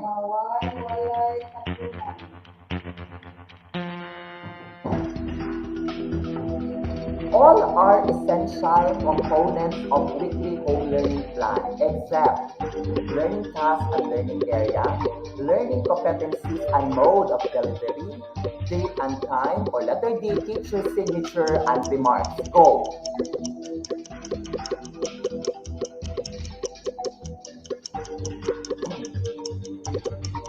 Five seconds, 4, 3, 2, 1. Okay, time is up. The answer is letter D. So, hindi po siya part ng essential components of our WHLP, yung signature ni parents. I am so happy again to inform that there are 73 participants or teachers who got it correctly. But there are teachers who answered letter A, letter B, and letter C. So again, let's try to revisit our WHLP later. Okay, let's have our leaderboard para at least ma-inspire. So our rank 1 now is Sir Neri, followed by Ma'am Grace, and Ann Chicote, and Ma'am Rose. At fourth na naman si Ma'am. Umakyat si Ma'am Daigdigan Millicent into rank 6. at si Ma'am Jen at si Ma'am Umpar. O, di ba ang ganda if you will apply this one in your class? And we have also Sir Goblermo. Siya na din ang umakyat. From rank 18, naging 13, and Ma'am Odette as well. Congratulations for that. Seems that you know and you mastered well our WHLPs. Right? Let's continue question number 5, I think.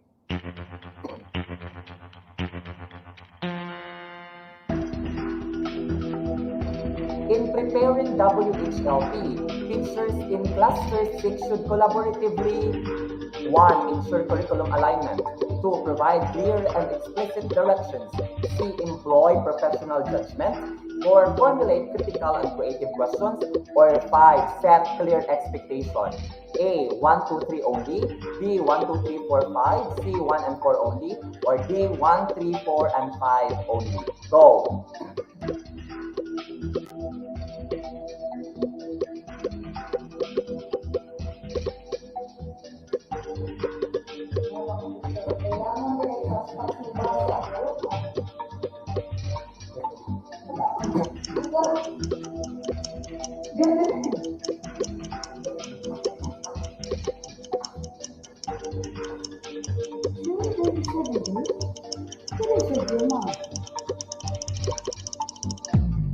All right, the correct answer is letter B. All of these are part in preparing our WHLP. So let's try to see our leaderboard. Still our highest, oh, you know what? There are still teachers who answered letter D, 21. Marami siya. For this question, I am somewhat sad. Kasi 21, 15, at saka 8 of our teachers hindi nakuha ang question na ito. However, there are 61 teachers who got it correctly. And for our leaderboard, nangunguna na si, sino kaya? Anesito Neri, followed by Ma'am Rose, at fourth na si Ma'am Daigdigan, at saka si Ma'am Jen, I'm so happy, rank 6 na, and Sir Goblermo Montero, rank 9, and Ma'am Odette for top 10. So habol-habol pa po. Ang iba, hindi ko na ipakita si sino yung pinaka-low ha, baka magalit kayo sa akin. So, yung top 10 at saka top 20. Okay, all right? Okay pa ba kayo dyan, mga teachers? And let's proceed to our next question.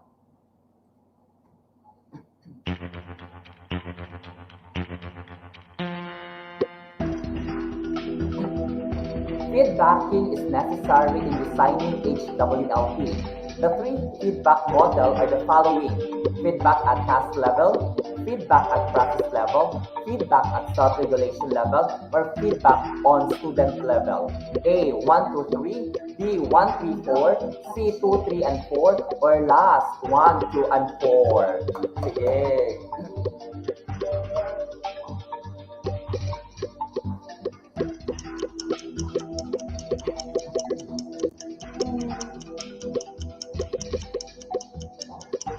Seconds.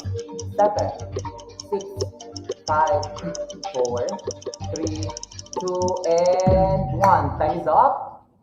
The correct answer is letter A. So, si 1, 2, 3 po ang the 3 feedback model. And for that, let's see who got it correctly. Wow, I'm so sad that there are only 19 got it correctly. Sayang hindi ko makikita sino to sila, no? Pero for this question, marami pong nagkamali.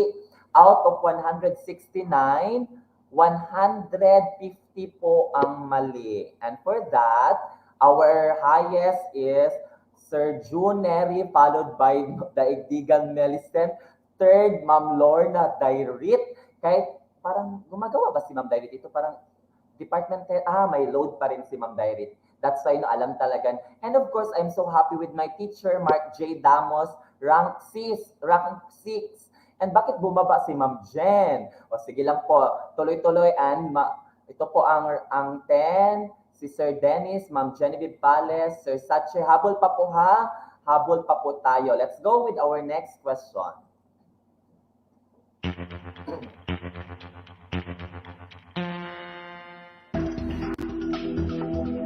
What question should be asked in selecting learning tasks? A. Do my learners need more examples aside from the ones listed in the SLM? B. Can these tasks be done in groups so that they can copy each other? C. Do this task is easy and they can get a perfect score? Or letter D. Are there tasks I should remain the same even though they did not understand? All right, time is up. The correct answer is letter A. Do my learners need more examples aside from the ones listed in the SLM? And for this question, I am so happy and glad. There are 52 teachers got it correctly. Parang mabilis lang po ang time, no? But anyway, it's okay po. Sige, we have now our ranking. So still, our top one is Sir Anisito, followed by Ma'am Millicent, third, Ma'am Cristil Fernandez. Bumaba na si Ma'am Lorna at saka si Sir Mark.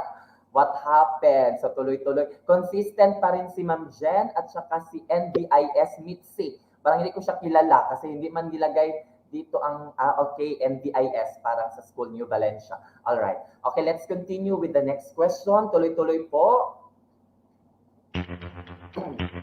Ready? It is defined as a more specific tool which shall be used by teachers and learning facilitators for learners who lag behind as shown by the results of their formative and summative assessments, weekly home learning plan, individual learning monitoring plan, the individual learning plan, or the BE learning continuity plan. Go!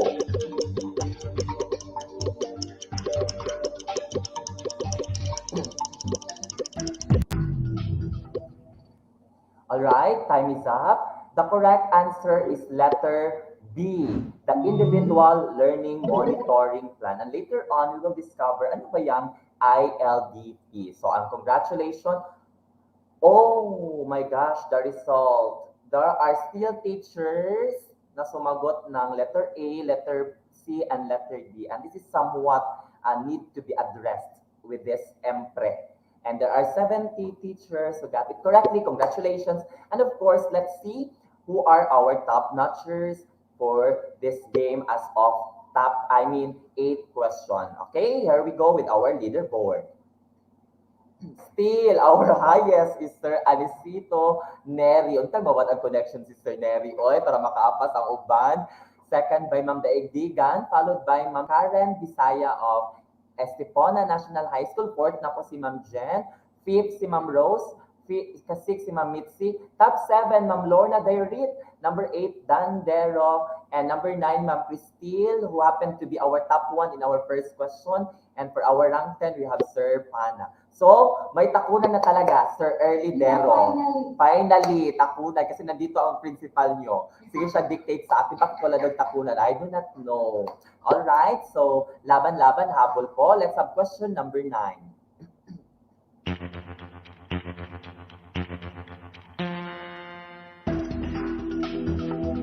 The objectives and purposes of individual learning monitoring plan are the following, except serve as a feedback data for learners who are provided with intervention activities. Be utilized to monitor the learning progress based on the given intervention strategy. Make the parent guardians aware of their academic progress in school.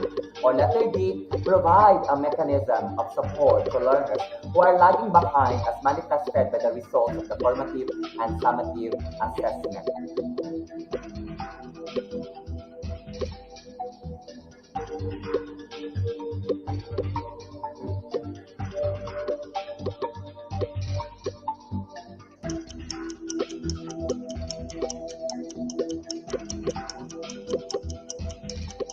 Nine, 8, 7, 6, 5, 4, 3, 2, 1. Time is up. The correct answer is letter C, except making the parents or guardians aware of their academic progress. Take note that our parents are not the ones who are enrolled in our subject, but they are helping.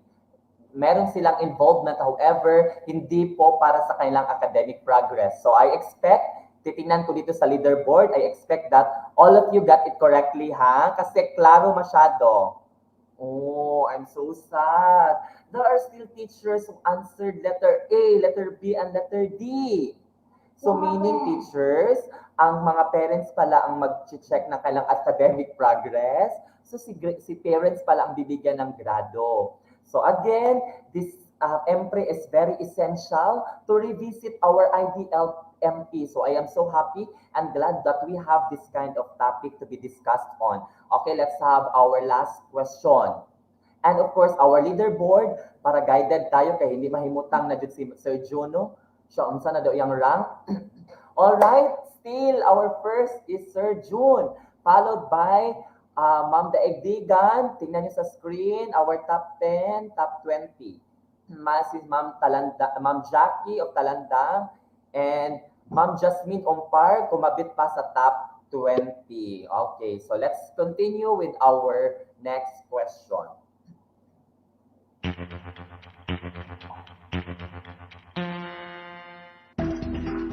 Okay, what are the significant components of individual learning monitoring? Learning area, learning task, intervention strategies provided, monitoring date, significant and insignificant progress for mastery. A, 1, 2, 3, 4, 6. B, 1, 2, 3, 6. D, 1, 2, 3, 4, 5, 6. Or D, 3 only. Go.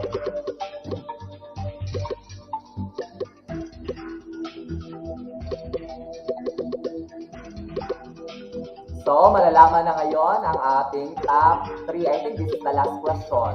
So, the top 3 will receive a prepaid card from my own para at least ma-enjoy tayo sa ating activity for today. And the remaining 2 winners will receive a Gcash prize. So, ibibigay nilang I will be contacting you later after my talk na lang po. Okay, time is up. Okay. The correct answer is letter C. Lahat ng nakalista dyan are significant components of the individual learning monitoring plan. So, I'm still sad. There are still teachers who answered letter A. 22 po kayo. Madami-dami. 19 for letter B and 6 for 3 only. And 56 who got it correctly. And of course, our leaderboard for our final. Congratulations, our top 3. We have Anesito P. Neri Jr. or Sir June of Mintal Comprehensive High School. Second, Ma'am Melicent Daigdigan of Los Amigos National High School. Congratulations, Ma'am Mel. And our third, we have Ma'am Mitzi of New Valencia Integrated School. Fourth, we have Ma'am Lorna Dairit. Fifth, Sir Early Dero of Tacunan. 6, Ma'am Jen of Ruhilay. 7, Ma'am Rose of MCHS. Ma'am Jen Badar of Lance, top 8. And our top 9, Sir Dan Dero again.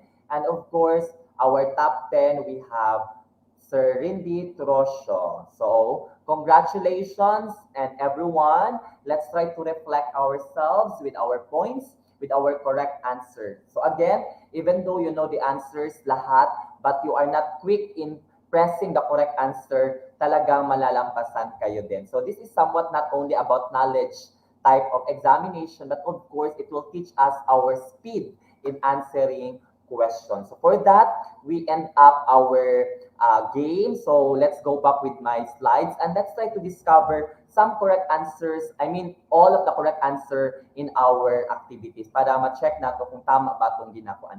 So again, thank you for joining quizzes.com. We are done with our quizzes game. So let's go back with our slide.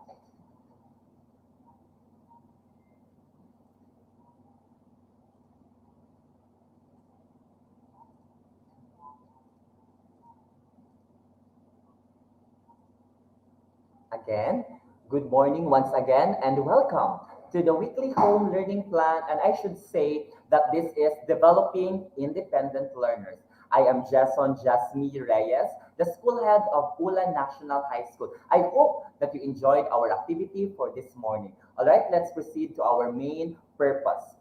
From the title itself, revisit, and from the statistical tool or data that I gathered based on our activity, I could say that only 70, almost 70% of the entire teachers who joined our activity knows about WHLP and the ILMP. So meaning, we need also to check and balance ourselves kung ano po ang kulang natin and what we need to learn to inculcate now and what we need to improve. So hindi po ibig sabihin na hindi ka nakasagot, wala kang ginawa na weekly home learning plan. It's just to happen na parang gumawa lang just to provide, but we need also to know the reasons behind why we are having WHLP and the IDLP, why we have this one, what's our purpose, what is our aim, and saan po siya naka-anchor. So, yan po ang pag-aaralan natin this morning. So, let's go. What to expect? So, we will learn the context and the purpose of the WHLP. And let's try to walk through the WHLP. And as we go through with our WHLP, let's try to know the implications for instructions. Ano bang maitutulong nito if I will have the WHLP and the ILP? Ang estudyante ko ba ay magiging matalino? Ang estudyante ko ba ay guided pag may ganito ako? Or dagdag lang itong trabaho para sa aming mga teachers? So that would be some of the questions that will come up to our mind now. Ano ba? Ipiprint ko ba ito? Dagdag na naman ito. Wala kaming printer, walang ink sa school kung magpo-provide ako ng WHLP. So as we go along with our discussion, we will be able to internalize its importance and implication for instructions. Why prepare WHLP? Number one, or the very main objective for this, is to ensure that learners are on task and are guided on what they are expected to accomplish within a specific week. So na yun, nandoon yun sa question. Therefore, teachers shall prepare a weekly home learning plan. Now, if you have this week home learning plan, so nag-prepare ko, Ana, do you know what are the components needed for the WHLP? Pag hindi pa po, here are the top 5 essential components of the WHLP. Number 1, the time and day. We need to refer this one to DepEd Order 21 series of 2019. So all of our components here are guided with DepEd Order, or shall I say, from the policy guidelines on the K-12 basic education program. Second, you should have the column for the learning area. So, ano pa yan siya, sir? May math, Filipino? Yes, that is a collaborative output of all subject teachers. Sir, wala ni hatag isa si kuan ba si Filipino kay gikapoy siya gikalintura. Pwede ba gyapon siya, sir, pangitaan ug pamaagi para ma-inculcate tanan ang mga subjects. Next, learning task.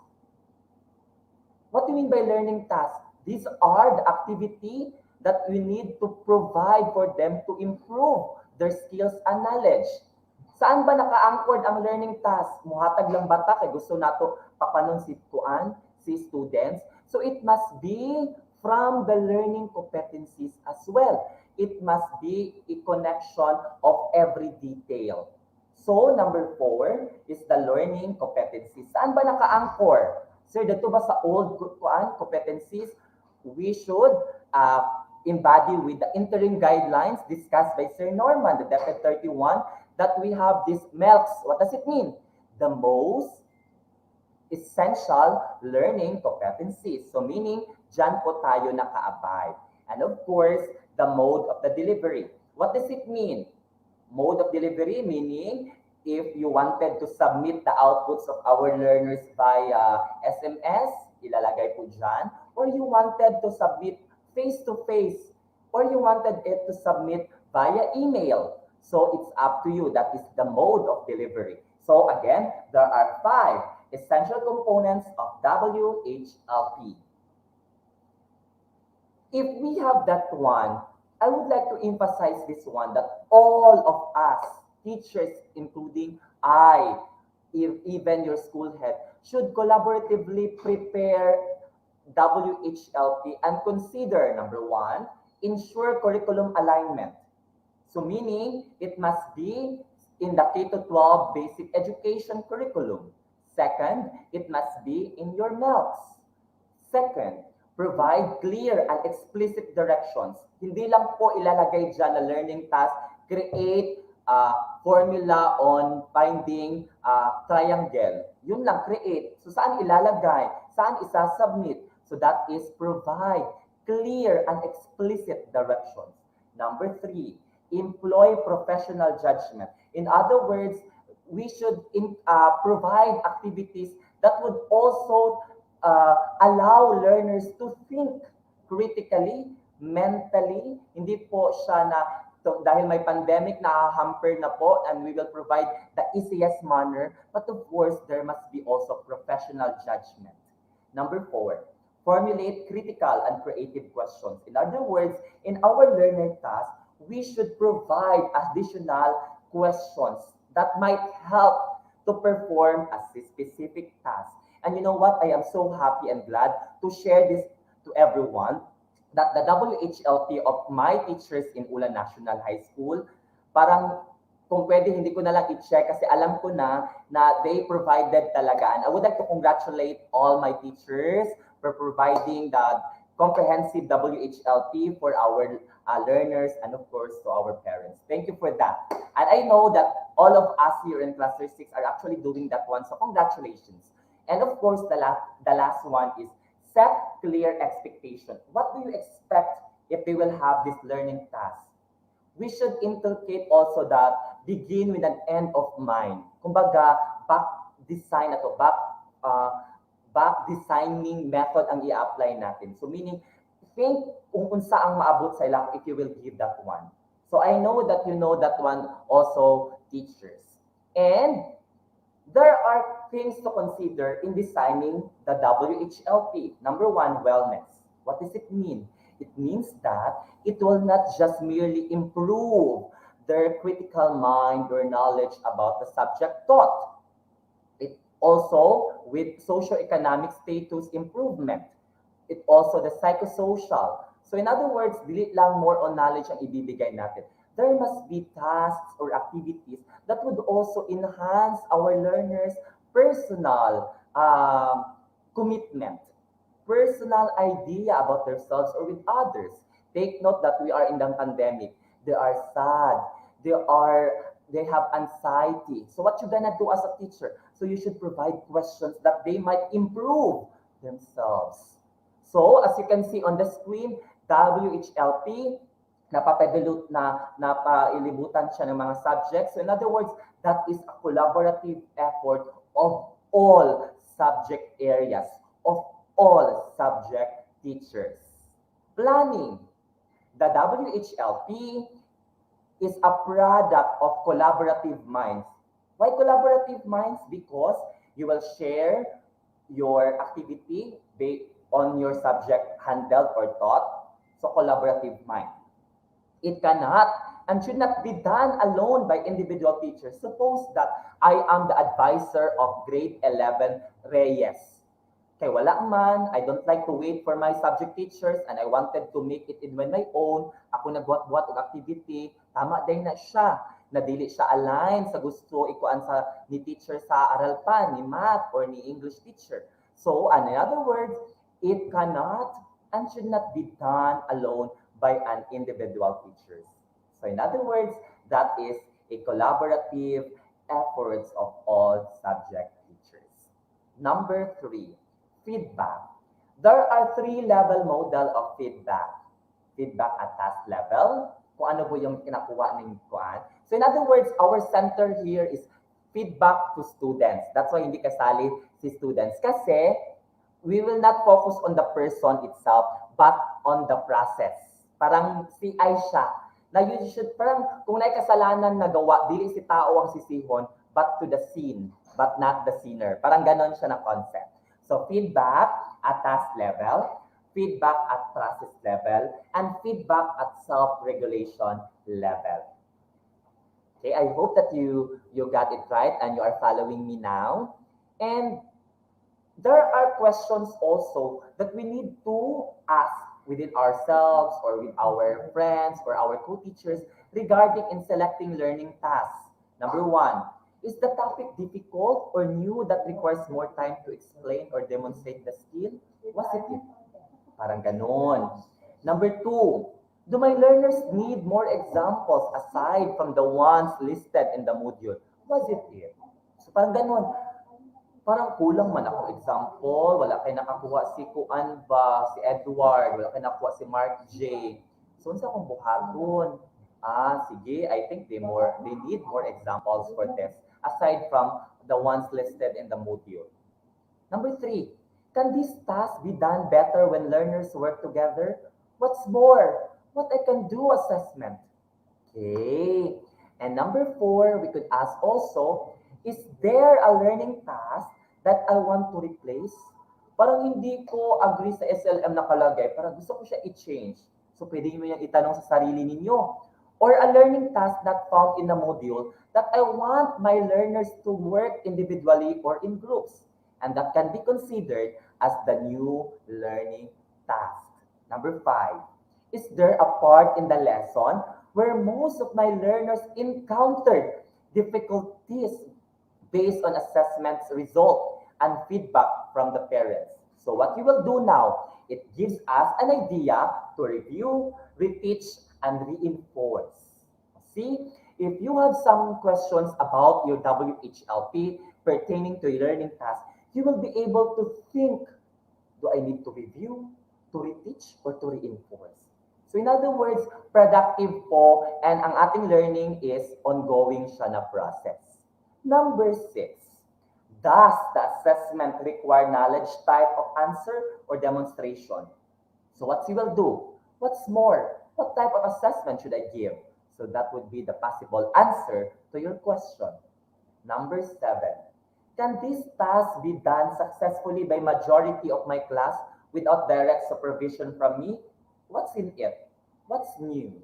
Parang that would be the answer. Number eight, are my learners familiar with the topic? What is it? Number nine, have they mastered the lesson in what is it and ready to work on their own? What's more?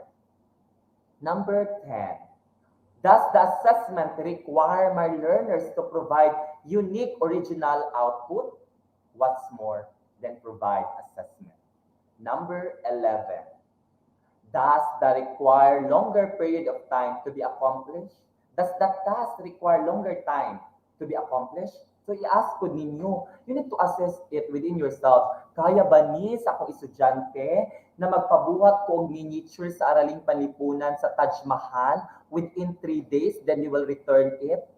Kaya ba siya umpar?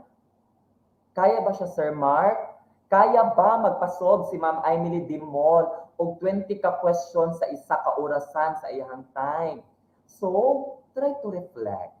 Number 12, does the task require immediate or peer feedback or does it involve a long-term planning? What's more, assessment? So I saw the learning task of Ma'am Doreen. I appreciate Ma'am Doreen for that, no? And Sir Jemmar, pag na-check ko kasi I asked for sample, so congratulations for that.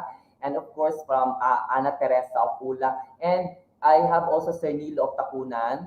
Magaling din siya and other school as well. Congratulations, no? So, yung hindi ko na-mention, parang hindi ko pa nakita kasi nagtatanong ako ng mga sample. So, I appreciate Ma'am Aileen, Aimee at saka si Ma'am Arlene Babarin. Parang na-check ko sa kanya kasi nag-ask ako. So, congratulations for that, no? Parang hindi lang ako nag-check ng mga tasks ninyo, but I asked the parents a sample of your HWLP.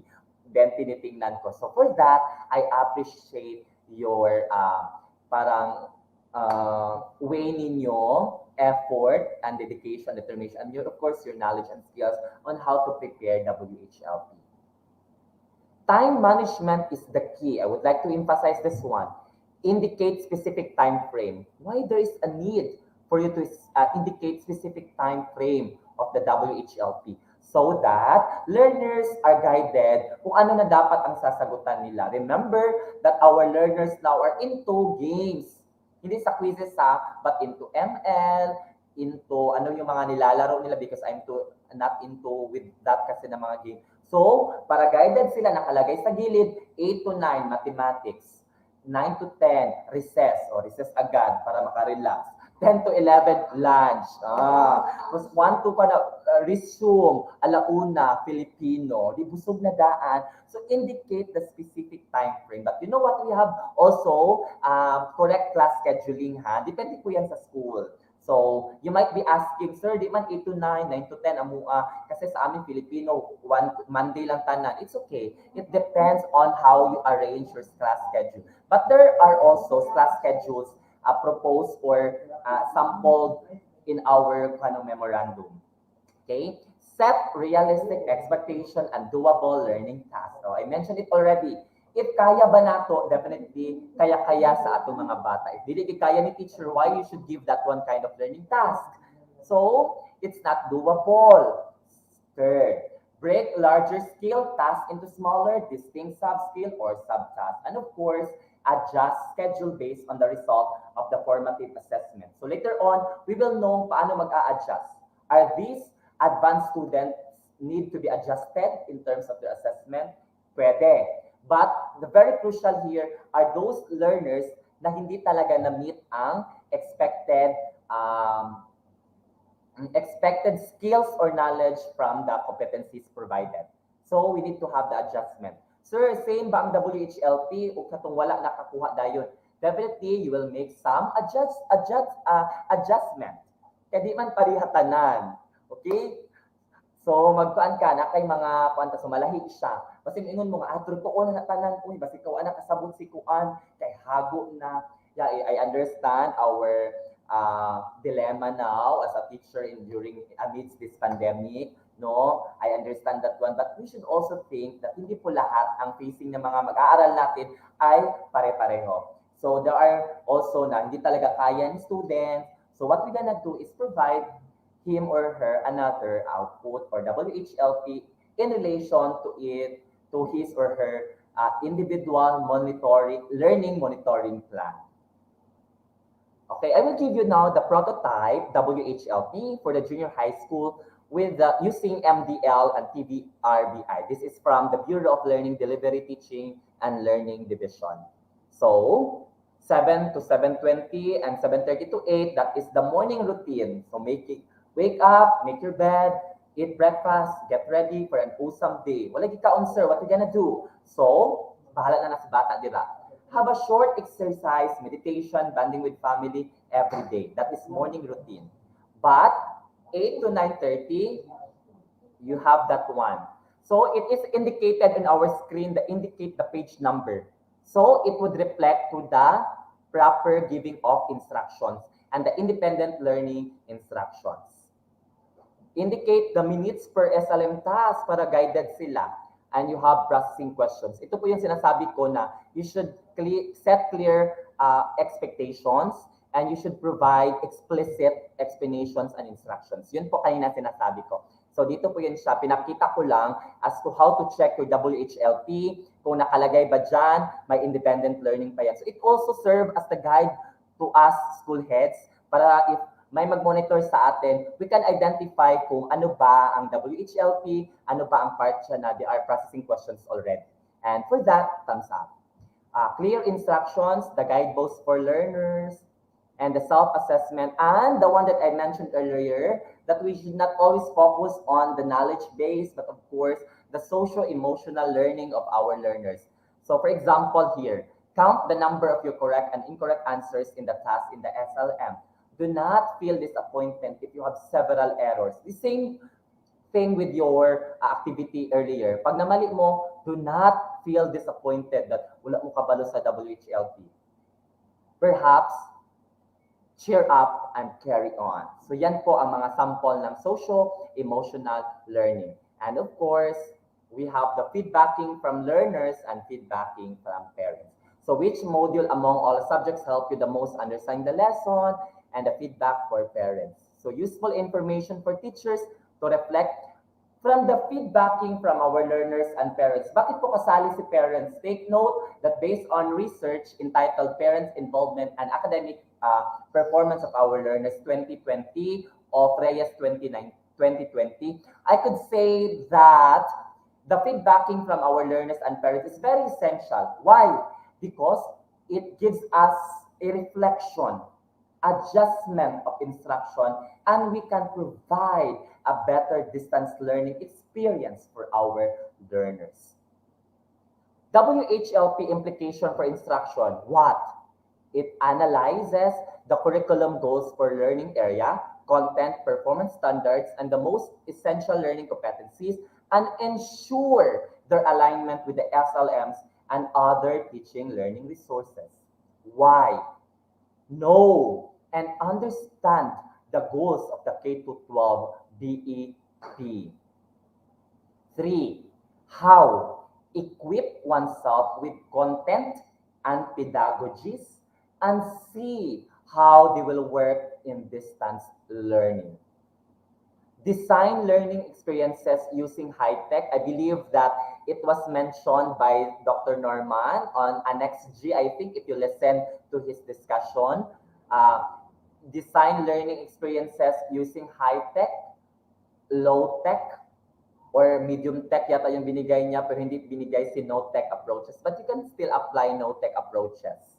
So it just means of the paper, you just provide them additional activity like kukuha lang sila ng mga halamang gamot and let's try to figure it out. It's important. So that is a no-tech approaches.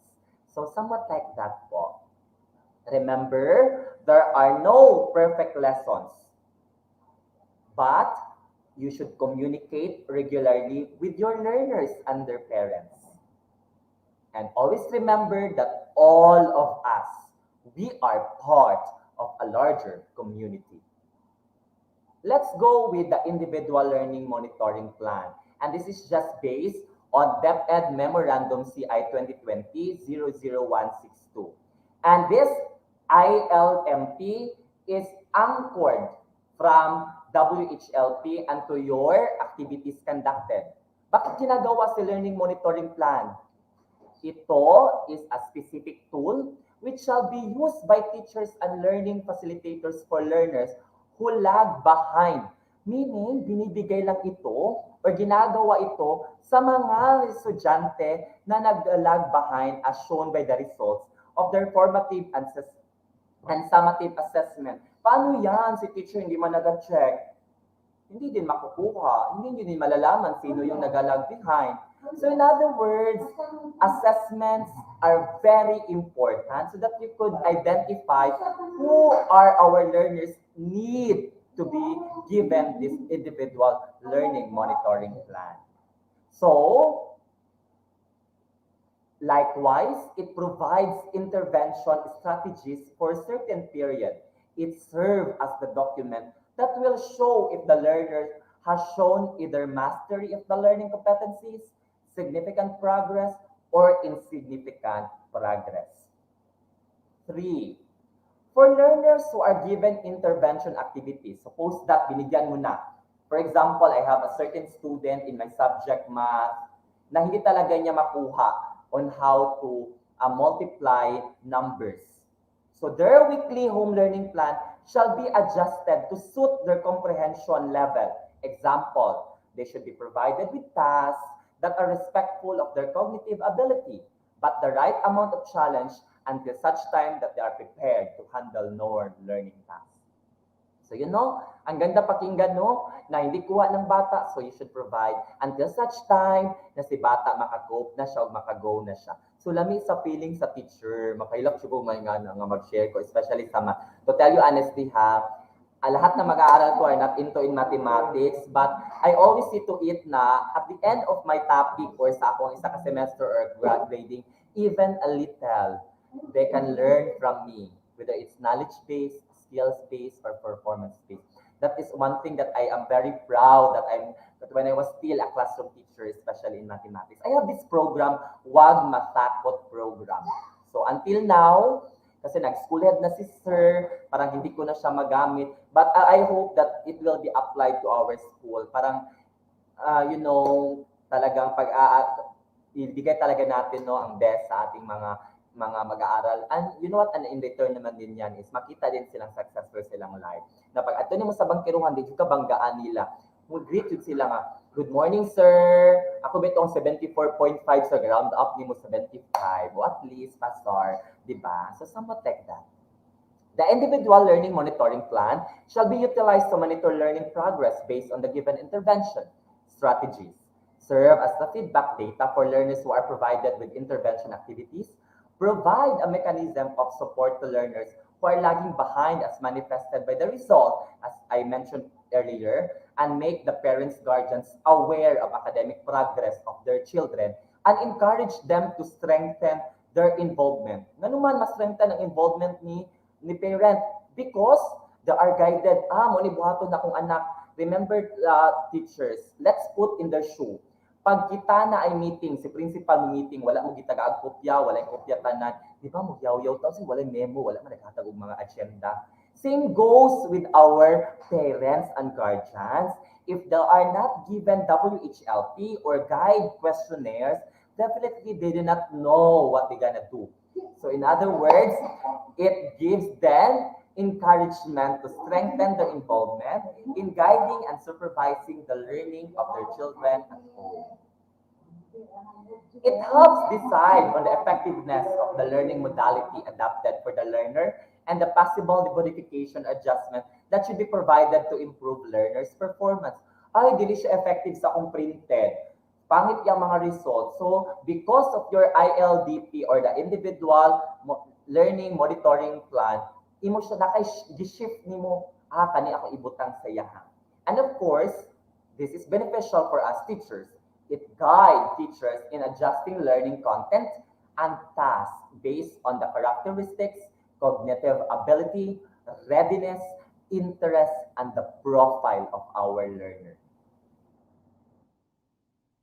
It should be noted that individual learning monitoring plan is only for learners who are not showing progress in meeting the required learning competencies. I would like to emphasize this one. From the word itself, monitoring. Ano bang imo-monitor mo? To those learners who are not showing progress in meeting the required learning competencies. Sino yun sila? Yung mga nakakuha, for example, sa first quarter or second quarter, below 75.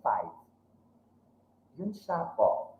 Teachers with these kinds of learners are advised to prepare the IMP and communicate with their parents regularly through home visitation. Sir, bawal ka ng home visitation. So, pwede ka, you can contact them via SMS, via Facebook. So, there are a lot of mechanisms you can do it. So, this is just only suggested that you can do the home visitation. But alert level 1 na siguro. Teacher may also call the parents for a meeting to discuss the intervention strategies and what they can do to strengthen the involvement in their child's learning. In case of a face-to-face meeting, in a case that a face-to-face meeting is not possible, so for example, in our city, Davao City, we are in alert level 3. Teachers may communicate with parents through emails. Are you doing that one, teachers? Phone calls. Kaya usay mo tang, pailapod mo ha, kaya namin ingon, who you? Kinsa ni? Pailapod mo, this is Mr. Jason Reyes, the advisor of Ana Teresa Solatorio. So ganon. Dili kay, who's this? Asa na you? Meet up ta na, ayo sa text kay mabasahan sa phone. Dili ana ha. So social media, private messages, SMS, or any other modes of communication available sa inyo ha. This is now the sample individual learning monitoring plan. Okay, these are now the components. So the learner's name, the grade level taught, or grade level ng bata, learning area, learner's needs, the intervention strategies, the monitoring date, the insignificant and the significant progress, and the mastery. Learning area, math, week 5, with a competency code. Learner's need, difficulty in solving multi-step step routine and non-routine problems. So, ano yung need? Isang intervention buhaton. I need to provide activity. So, ilalagay mo, provided activity sheets for the learner to answer. See attached copy. Dili kulang ang time. So, pwede po kang intervention. Kaning time adjustment from 2 hours, make it to 5 hours. So it's up to you kung unsa imong pananaw ni mga intervention. We say intervention is that it's not just about your skills in teaching. Pwede siya sa time ba ang naka-apekto or factor, pwede siya. That's still an intervention strategies. Monitoring date. Why there's a need for that? Because you need to know significant progress of your student or learner. So, November 5, i-check mo siya, wala pa. Pag November 8, 80% pa. November 12, perfect na. So, that is monitoring date. Then, you will write down the significant progress. Ano wala kay significant progress, sir? Because, nakuha na niya tanan. Pero kung wala pa, ibutan po ni mo dira. It's up to you. Then, mastery, of course, you will base to DepEd Order 8, 2015. Or you have the DepEd 31, the interim guidelines. Intervention status. Learner is not making significant progress in timely manner. Intervention strategies need to be revised. So, na, intervention status, dili effective akong gihatag. Basi pang 5 hours na ako, di mo niya kung ka-answer akong estudyante, So, ibutang ni mo dira. Learner is making significant progress. Kay since significant progress, I need to continue my learning plan. And of course, learner has reached mastery of the competencies and learning plan. So again, thank you everyone. Stay safe and healthy. Everyone. This has been your facilitator for this morning. I am Jason J. Reyes, School Head of Ulan National High School. Thank you and God bless us all. Wow, thank you so much, Sir Jason. That was very engaging. I'm pretty sure everyone enjoyed the quiz. And also, we'll take note all those information about ILP, the weekly home learning plan, and the learning monitoring plan. Thank you so much, Sir Jason. Yes, you're very welcome, Ma'am Lai. And thank you so much for everything, for the opportunity that I could share also my knowledge about WHLP and the individual learning monitoring plan. God bless. I hope that everyone, kahit konti lang po, may nakuha po tayo. God bless us all. Once again, good morning. Surely, Sir Jason. It's our pleasure po. Thank you so much. Now, attention to our participants. Our attendance link is now open and accessible, so please register right away. Again, our attendance link is now open and accessible, so please register. Thank you so much. Now, before we proceed with our third speaker, let's engage with our teachers by reading their comments. Napukaw among brain cells ug mga kamot. This is wild. Thanks, Doc Jason. How does as always? That's from Ma'am Doreen. Thank you so much. Thank you po, Doc Jason. Interactive, excellent visuals, experience-based inputs, competent speaker. You are a blessing po. That is from Sir Neri. And we also have from Ma'am Cosette, the best MPRE, fun and enjoyable. Bawal mangihi kay dili maka-answer. And from Ma'am Leia, congrats, Sir Jason. The energy is invigorating. Wow, what a word. Thank you, Ma'am Leia. Okay, now at this juncture, let me present to you our third speaker who will talk about motivation for teachers, and that would be about reclassifications and promotional guidelines. This will be presented to us by our education program specialist for school management, monitoring, and evaluation. Let us give a warm of applause to Ma'am Leia C. Saavedra, Senior Education Specialist. Good morning, Ma'am Leia. Hi, good morning, everyone. Good morning, Cluster 6. Thank you so much for the opportunity to be with all the teachers of Cluster 6, especially at this moment during your media performance review and evaluation. I am so glad that I am giving this one to all of our teachers because this is very important for our teaching force. Looking into our first speaker, second speaker, all of those are hard work being done by our teachers in the field. But of course, what we are talking, what we are discussing right now will be helpful for all our teachers, no, onto the efforts that they are going to do for their children as well as their duties and responsibilities in the school. So this morning, we are going to talk about the different guidelines pertaining our promotion via natural vacancy and of course reclassification because madami talagang tanong kung ano ang mga MOVs, ano ang dapat gawin sa aming mga folders when it will be submitted to the school for ranking. And then sometimes po, nagkakaroon po ng confusion between the guidelines being given and followed by the school and of course how it's being rated, no, based on the given guidelines. Ayan. So this would help us and give us a uniform implementation and understanding on the different guidelines for promotion. Ayan. So let me allow me to share my screen to all of you.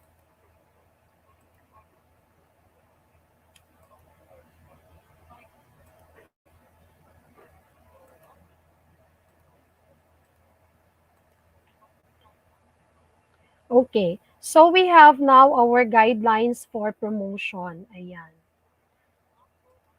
So let's have first the revised guidelines on the appointment and promotion of other teaching related and non-teaching personnel. So what does it mean? This is our guidelines for promotion of teacher 1 and teacher 2, from teacher 2 to teacher 3 via natural vacancy. So let us focus on this one so that we'll be able to understand what are the MOVs needed and of course what are the attachment that we need to submit to our school for scoring. Kasi yung iba po, mag-attach po ng mga MOVs napakakapal as if we are applying for tawag nito for a dissertation or a research proposal para po sa ating mga masteral, no, muna among ingon na hala, uy, murag mag-dissertation man ni si ma'am na ang ato ang kailangan for DepEd Order 66 is so basic. Unya, if we know that these are only the MOVs needed, at least konti lang po ang ating isubmit na mga documents. So let's start first with this question. When can I be promoted and what do I need to submit for promotion? Ito po yung pinaka-basic na questions ng mga teachers when they are going to submit their green folders for promotion. Okay. So, on the question, when can I be promoted? For teacher 1, who is newly hired, we really need to have at least 3 performance rating before we'll be proceeding or be promoted to teacher 2. Ayan. For teacher 2 to teacher 3, one cycle of performance rating is enough for you to be promoted to the next higher position, as well as for teacher 3 to MT1 and MT1 for MT2 and MT3 and so on. Ayan. And what do I need to submit for promotion? So let's start first with teacher 1 to teacher 2, teacher 2 to teacher 3 para alam natin. But before all of those, we really need to know what are the guidelines or what are these guidelines for? So, the guidelines shall apply to the appointment and promotion of teaching and teaching-related groups such as teacher 2 and teacher 3, education supervisor 1, 2, and 3, program specialist, chief education program specialist, guidance counselors, guidance coordinators, and related teaching positions as per Magna Carta for public school teachers. Ayan. Okay, so next, we have to have this procedure, no, so that all of us will maintain the integrity of our, so that all of us will be able to maintain the integrity of our ranking, may it be in the school level or may it be submitted to our division office. Of course, number 1 is there should be a publication of the vacant items in the Civil Service Commission as per CSC RA 7041, or it is now being known as Ora Ora, no, as revised, I think, last 2017. Ayan. Next is the announcement of the vacant position to be filled and post it in the 3 conspicuous places in the DepEd offices or for school or in school for 15 working days. Ayan. So it should be known to everyone that a vacant position should be announced to all of the qualified applicants in the school. Ayan. So para alam po lahat ng mga qualified applicants and those who are willing to apply na meron tayong vacant position. Kasi dumadating po sa aming office, sa division, meron po kasing mga ibang mga schools na hindi nila sinasabi or hindi nila ina-announce yung vacant position. And then yung other qualified applicants, magtataka na lang kung bakit meron nang na-appoint for that position na hindi naman nila alam. Minsan din po, teachers, we really have to be very adept to all the announcement being given. Kasi po, yung announcement po natin, nakapost lang po yan is either in our GC, on our walls, on the school. Dapat meron din po tayong time to read into the announcement. Kasi po, yung iba magsasabi sila na hindi nila alam, na-announce naman pala ng school head or na-announce naman pala in the school ang vacant position. They will tell us, hindi kasi namin alam ma'am, or they will file complaint na walang announcement in the school. So this needs to be known to both the applicants and of course to all the people in the school.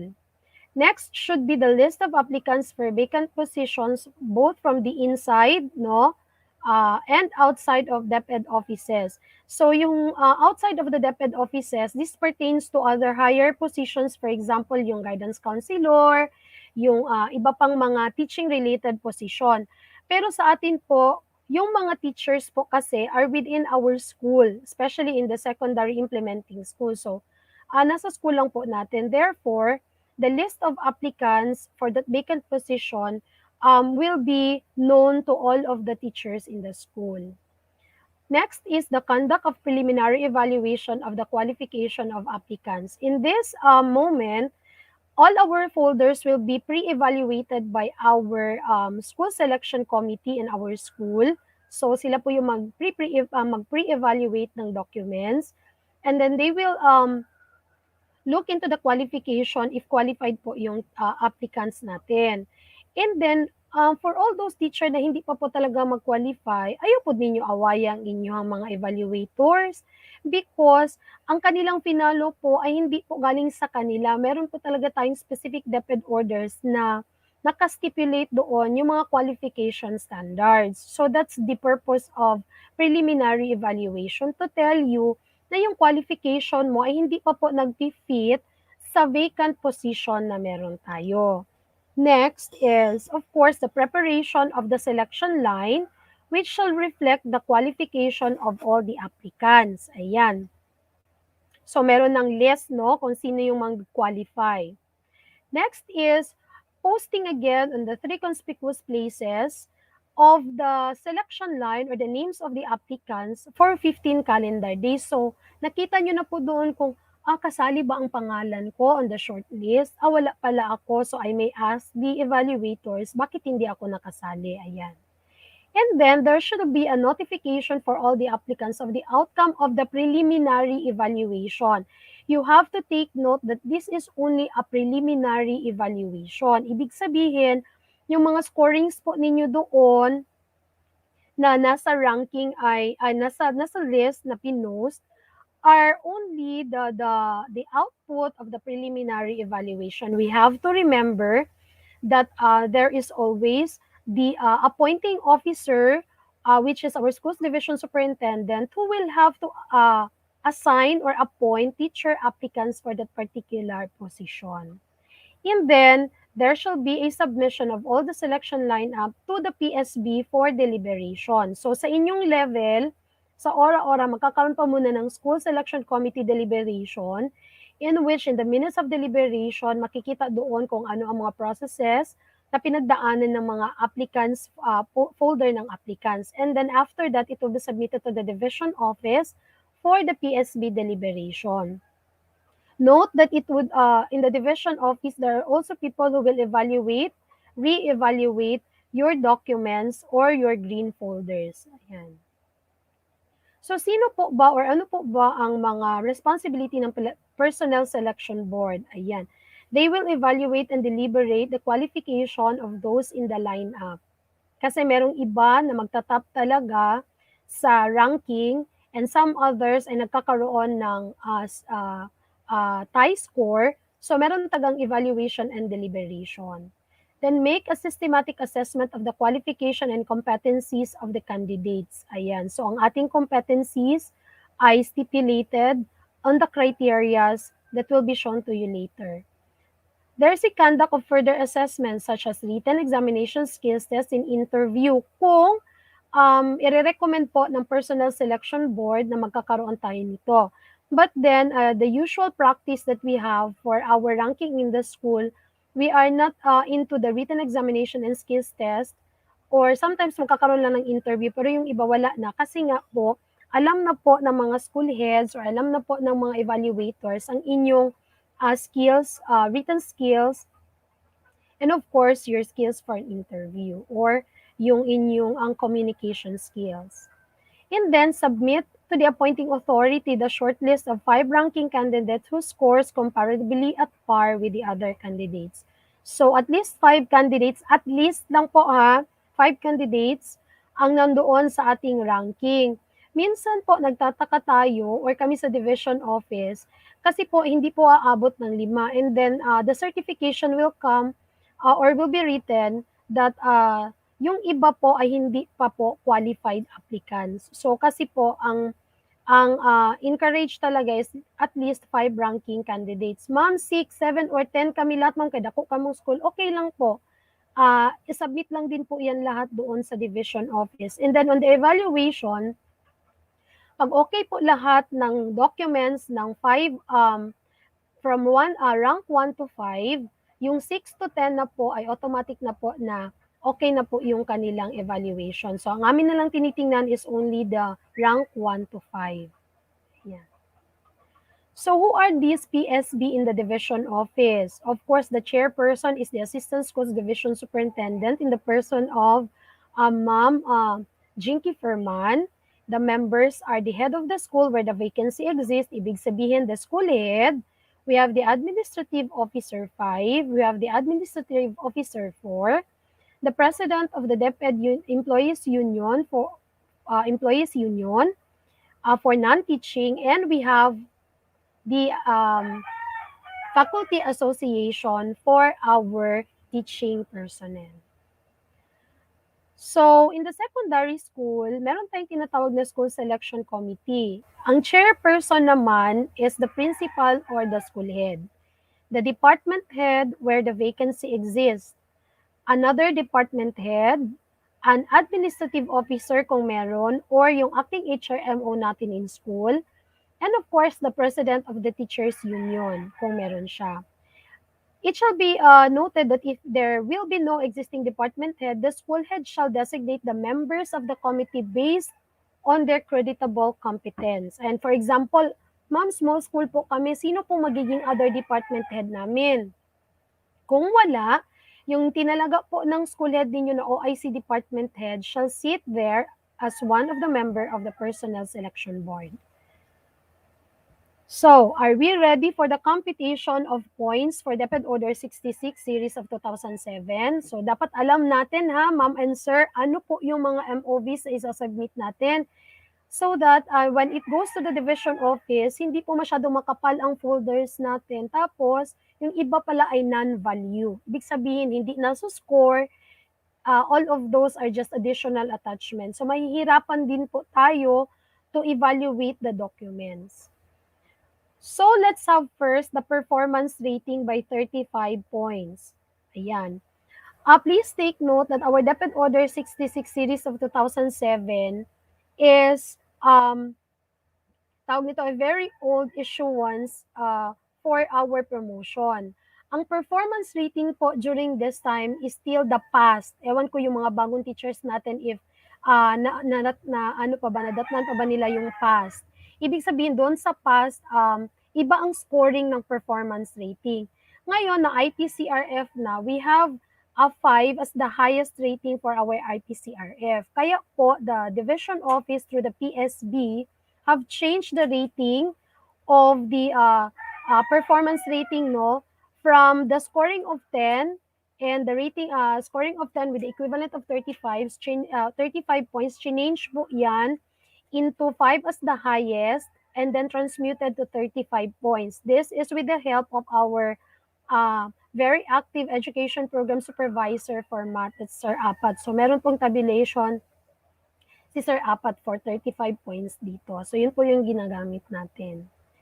Next, so the 3 performance rating will be calculated and it will be divided by 3 and you will have your final total of your performance rating. And then, yung iba, ma'am, what if kung T2 to T3 na kami, ma'am, ang aming bang performance rating ay 1 na lang, hindi ba 3? Sabi kasi dito, ma'am and sir, you have at least 3 rating periods. Kahit yung dalawang rating niyo nagamit na po natin for the previous promotion, ilalagay pa din po natin in the computation of the performance rating. Ayan. So sometimes, kaya yung iba, nagsasabit po ng performance rating na tigda dalawa na lang, sometimes sinihingan pa po namin or sinasauli namin ang document so that another IPCRF will be attached para makompute po natin yung performance rating. For experience, experience must be relevant to the duties and functions of the position to be filled. So walang problema because all of our applicants are teacher 1 to teacher 2, teacher 2 to teacher 3. Ibig sabihin, all of the experience that they have is relevant to the position they wanted to apply. Every year given every year given has a points but not to exceed 5 points. Ibig sabihin, kung matagal na tayo masyado sa service, 5 points pa rin yung pinaka-highest. So, 20 years na ko, ma'am, 5 points gyapon, siya ka mo man ang maximum. So, if ever month lang po tayo from our last promotion, our experience shall be calculated as 1 divided by 12 months in a year, and that would be our points for experience. But we have to note that every 1 year is equivalent to 1 point. Yun po yung nasa DepEd order natin. Next is the computation or the points for outstanding accomplishments. So here are as follows: Outstanding Employee Award, 4 points. Innovation, Teachers Innovation with Complete Attachment, 4 points. Research and Development Projects, 4 points. Publication and Authorship, 4 points. And Consultant and Resource Speakership, 4 points. Okay, let's have first the Outstanding Employee Award. Paano po tayo nagkakaroon ng score ng 4? Okay. For an Outstanding Employee Award, we have to note that dapat meron po tayong certificate, no, signed by our immediate supervisor or immediate superior telling that we are an Outstanding Employee Award because meron tayong punctual tayo in coming to school, or we have been awarded into our watch program for being an efficient employee in terms of the submission of the documents. Ganun po yung Outstanding Employee Award natin. Ma'am, halimbawa po ma'am yung nanalo kami nung nag-contest doon sa division na dance troupe kami ma'am. Hindi po natin masuscore ito dito because hindi po natin mako-consider na Outstanding Employee Award. But ma'am, how about the Aguila Awards? Yes, Aguila Awards, Magsaysay Award, and other award na binibigay for your outstanding accomplishment shall be credited for Outstanding Employee Award. So how are we scored? If you are an awardee in the school, you will have 0.5 point. Nomination in the division, awardee in the cluster or district, 1 point. Nomination in the region, awardee in the division, 2 points. Nomination in the department and awardee in the region is 3 points. So kung Aguila awardee kayo sa region, 3 points na mo. And then if you are a national awardee, you will have 4 points. Ayan, so yan po yung 4 points natin. Next, let's proceed to innovations. Teacher innovation with complete attachment or documents shall be scored as follow. Conceptualized, no? Innovation is 1 point. If you have started the implementation, 1.5. If it's fully implemented in the school, 2 points. If it's adopted in the district, 3 points. If it's adopted in the division, is 4 points. Pwede po daw natin na, pwede po natin gamitin dito yung ating SIM, no? Because those are innovations coming from our teachers. So, it will be scored with the rubrics na pinisend ko po. Ayan. So, next, we have research and development projects. Okay, so we have to take note that research and development projects scored in this Deped Order 66 series of 2007 is also found um, in the application of master teacher. Ayan. So, ang research and development project is scored as follows. Action research conducted in the school level, 2 points. Action research conducted in the district level, 3 points. And action research conducted in the division is 4. But what are our attachment? We have to attach our study, our research conducted, and then a certificate coming from our school head that this research is conducted in the school or in the cluster, kung nagpirma ay ang cluster head or the PSDS. And if our action research is conducted in a division level, ang magpirma po yun, po doon ay yung mga authorized personnel in the division office. Ayan. So, yun lang po ang isubmit natin. Ang iba na pong mga documents na hindi kasali, hindi na po natin isasubmit. Next, for publication and authorship. Again, we shall take note that this is also found on the master teacher criteria. Therefore, kung nagamit na po natin siya dito, gawa na lang po tayo ulit for our master teacher application. Kasi it will be considered already used in this promotion. So, what about publication and authorship? If you have articles published in the journals, newspaper, magazine of wider circulation, per article will be given points but not to exceed 4 points. So, 2 points each po siya. Halimbawa po, you have submitted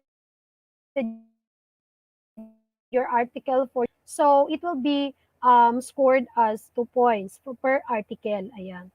But then if you are going to claim the authorship or co-authorship of the book, so magkakaroon po tayo ng 4 points. What are our attachment? Our attachment would be our copy of the book and of course the copy of the the publisher's note that your book is authored by you solely, or kung co-author po tayo, nilagay na din po doon sa certification na co-author tayo ng book. And we have to remember na kung co-author tayo ng book, yung pong points natin will be divided by the number of authors. Agoy, masiro man siguro taan ni daghan kaayo kay 3 points naman unya 5 mo ka buok nag-author sa book unsaon to pag-divide so gamay na kaayo niya hago kaayo ang paghimo sa libro, no ana. Ma'am, my question ako ma'am, can we claim the SLM? T1 ko ma'am, nagbuhat ko SLM, T2 ko ma'am, nagbuhat ko SLM. Pwede pa na ko siya ma-claim for publication and authorship. We have asked the PSB about this one, ma'am, and they have allowed this one to our master teacher criteria. Therefore, dito pwede din po nating isubmit. But of course, we really have to put into our SLM on our application with the certification coming from, of course, the authorized personnel from the division office. For instance, sino po yung ang nagpirma sa certification ninyo? It's either Sir Aris as our LRMDS supervisor, or we have also the SDS as the signatory of all the certificates given by our education program supervisor pertaining to the SLM, kung anong subject po natin siya ginawa or anong topic po yung ginawa natin na SLM. Ayan.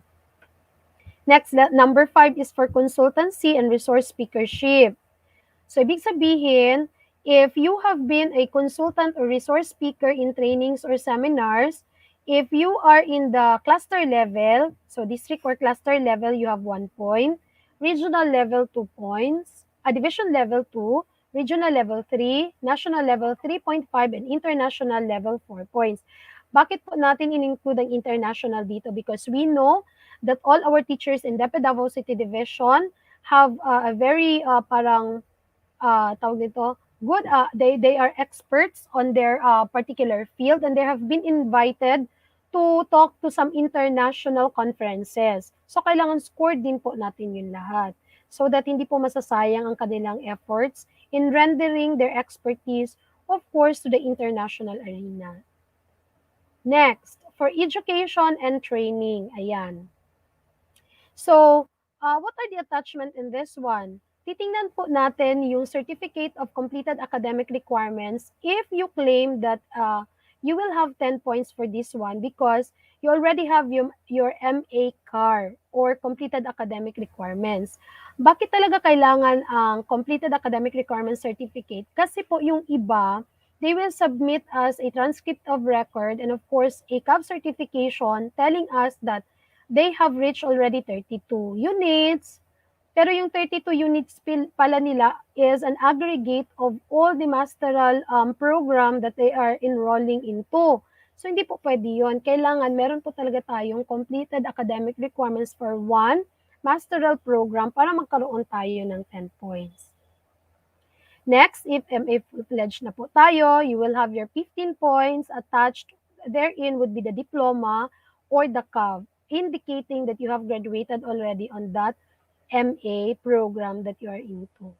Same with the doctoral degree, kailangan din po natin ng certificate of completed academic requirements for the 20 points and 25 points if full-fledged doctorate na tayo. Ayan. Training. O, dito tayo minsan nagkakaroon ng confusion sa training.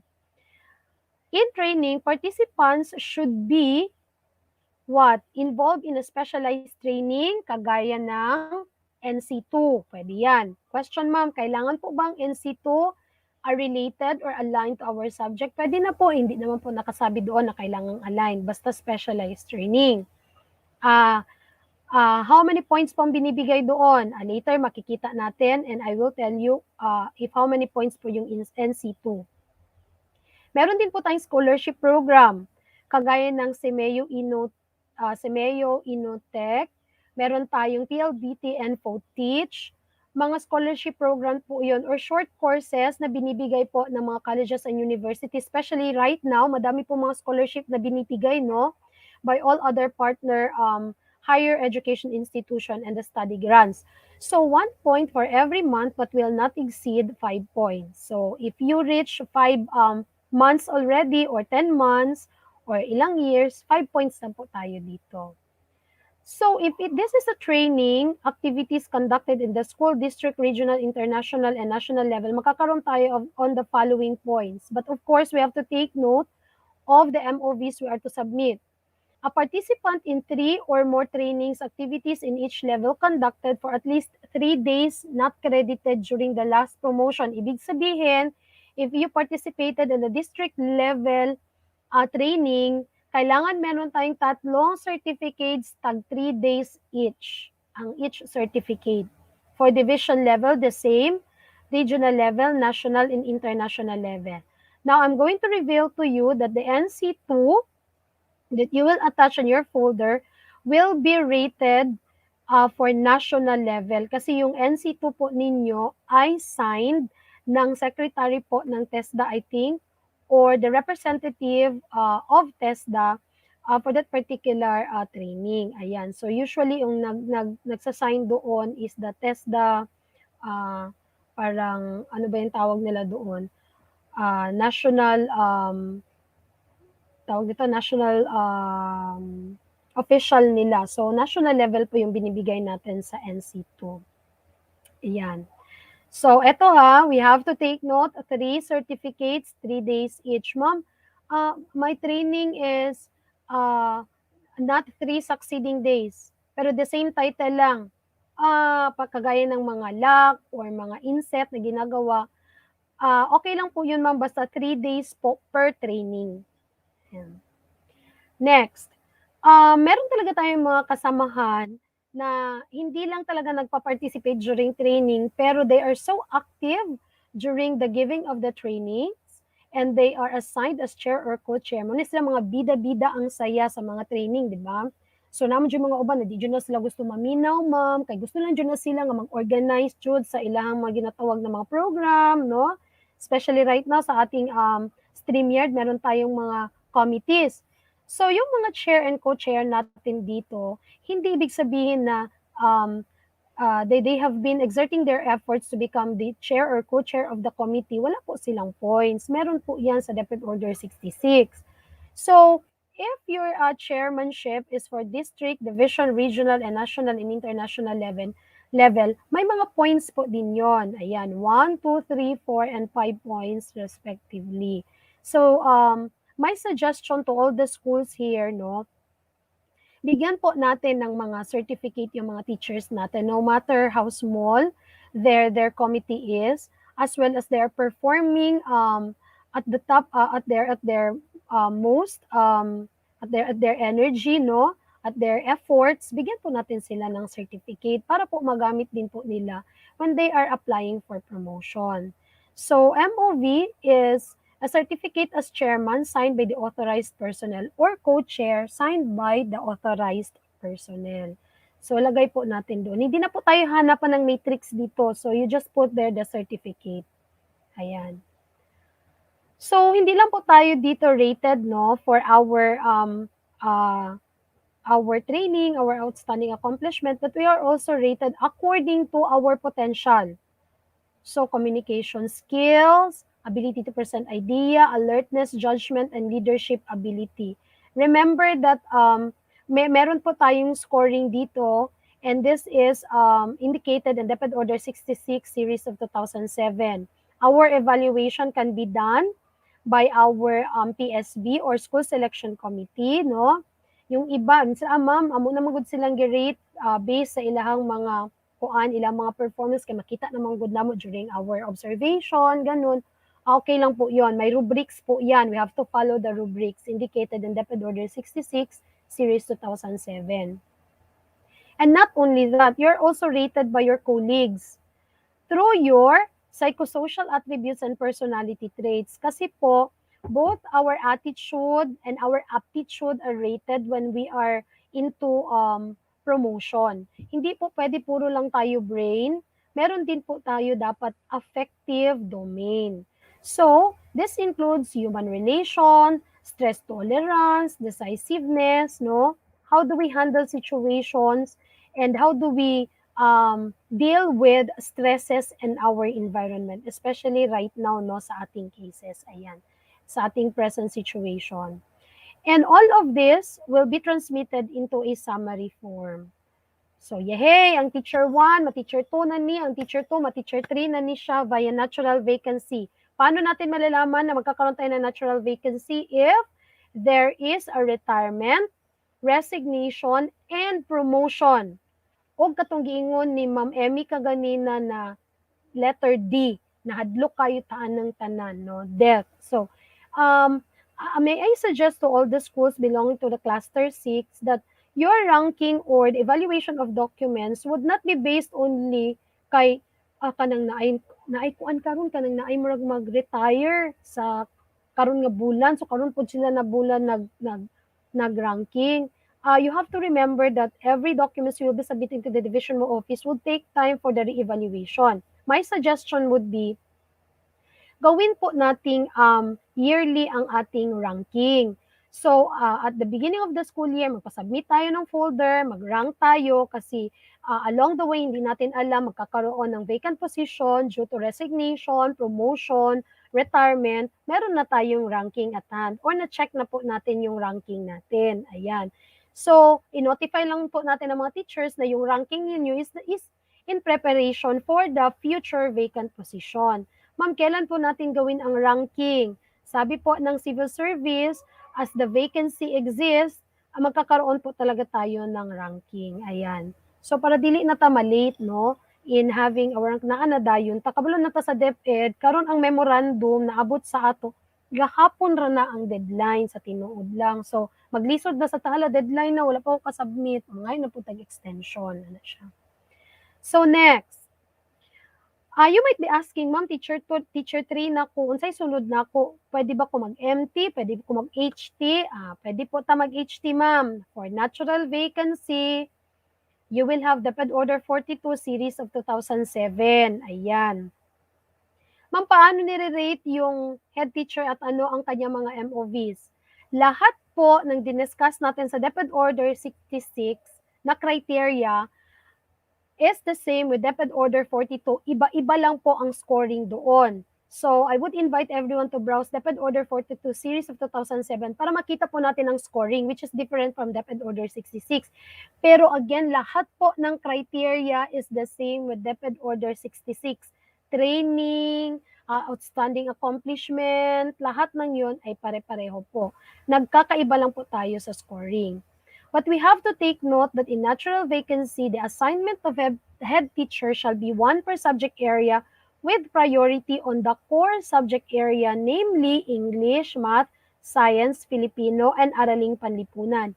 What does it mean? Ibig sabihin, if there is a vacant position coming from other department, no, kay departmentalize man jud ta sa secondary, if na ay core subject na wala siya HT, didto nato na siya ibutang ang head teacher nato na vacancy.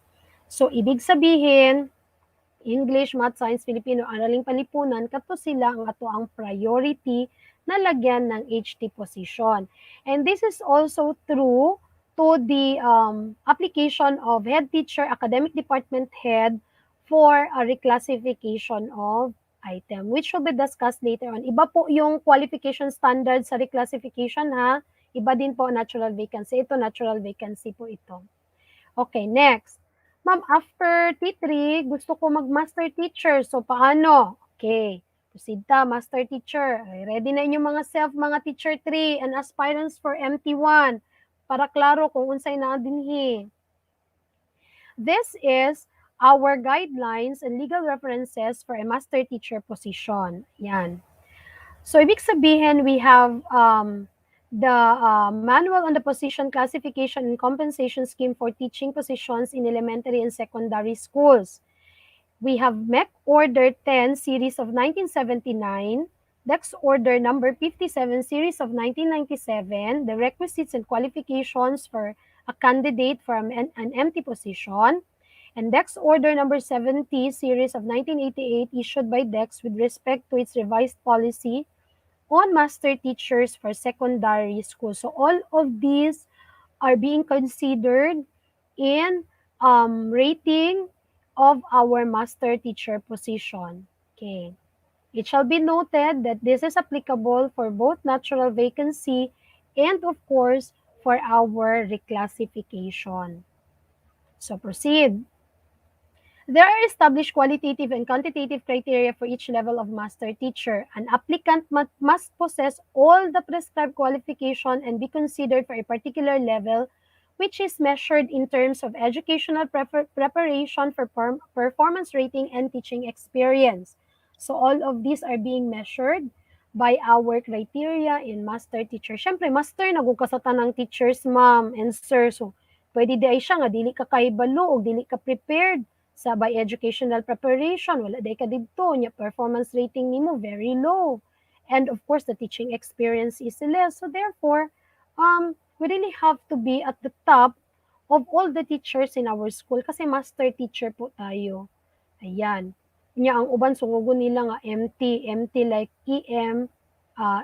MT na walay sulod. So dili ta ana. We really have to keep ourselves abreast on the trends of education. So there is likewise a quota system on the allowable number of master teacher positions in elementary and secondary schools. And the quota system is determined by the DepEd in consultation with DBM as follows. Okay. For secondary school, there should be one master teacher position regardless of level may be allowed per subject area with at least 5 to 7 authorized teacher position within the school. Unsa man ang authorized teacher position? Ibig sabihin that these teachers are listed in the plantilla of the school, provided that in the initial implementation, this shall be all master teacher 1. Ayan. So, the division level pegged at 5. Nganong didto man mi para daghan ang master teacher sa tuwa sa Davao City Division kay daghan maghawod diri. Unya pagkahuman, tagaan jud nato na sila og credit for promotion. So we pegged at 5. The applicant is the sixth teacher for that subject area. Dito 7 kay gamay ray ma-promote so dili mahappy ang tanan, di ba? So this is consistent with item 21 of DEX Order number 70 series of 1988 issued by the DEX with respect to the revised policy and master teacher for secondary school. So ayaw awaya inyong evaluator kung inag-ihap na nubra na mo sa 6, na kulangan mo sa 6 kay kalima pa ka lang kang aplikante, awayon ni mong evaluator nga nung dili ka pwede kay dili siya ang nagbuot ni ana na ay ginatawag nga DepEd order. Yan. We also want to invite all the senior high school teachers to look into this one because ang guidelines natin for master teacher for senior high school pertaining to the MOVs lang, dili there is qualification na ni kay lahi man na sila. Sa MOVs later on, the same lang po ang ginagamit natin in evaluating all your documents. Now, eto, we have to remember this one kasi ilang beses na maraming bumabalik na mga folders with this. For secondary school, each school could have more than one MT per subject area. For example, English, pwede sila daghang MT provided na meet nila ang 5 ika-6 tong master teacher. Yun pag sila daghan pag yung teacher sa inana nga subject area, pwede ma'am. Provided that there is already one MT for each of the other subject area. Ibig sabihin, kailan kayo madadagdagan ng isang MT sa inyong department? If all the other subject area meron ng master teacher 1, pwede nang magdagdag ng isang master teacher. If already completed the number of MTs required for 8 subjects and one of the subject has 10 or more teachers in this area. Kasi nga, we pegged at 5, ika-6 ang applicant, so dapat namoy 12 kabuk teachers sa subject area para madagdagan kayo ng isang MT. Kung kompleto na lahat ng subject area ng master teacher 1. And the school is still entitled to have another for the same subject area. Now, teacher should be classified included in the list under his or her major subject with corresponding item number per PSI, POP, and notarized. Name of teacher should not be indicated in 2 subject areas. Therefore, kung asa jud siya nabilong ma'am insert dito, ra jud nato siya ibutang. Dili kay ibalhin mo siya dito sa PICAS para mo dagan ang PICAS para mo qualify siya for another MT or another HT, dili. Kasi kailangan dito gyud siya nabilong ana kay mo ang tan-aw ni DBM in providing one master teacher. Otherwise, siya ang katong gibalhin-balhin ninyo or gibutang ninyo sa duha ka subject magtabok-tabok siya. Tabok siya dito speakers, balhin na pod siya na. Next, name of teacher should not be transferred na ito from one subject area to another subject area every school year. Karon kay kulang man ang math niya, ikaw may newly hired dito kay gibutang math. Pagkasunod to, kulang na pod ang Filipino, dito na po kagihanak sa Filipino. So wala na kay focus, ma'am. Asa jud ay kadapita nga department na bilong. So mo na ginatawag namong as the need arises, o dito pod siya ibutang, luoy pod ang teacher. In the end, pag siya na ang magpa-promote, naglisang na siya, kaya wa siya kabaluon sa gyud iyang department na nabilong siya.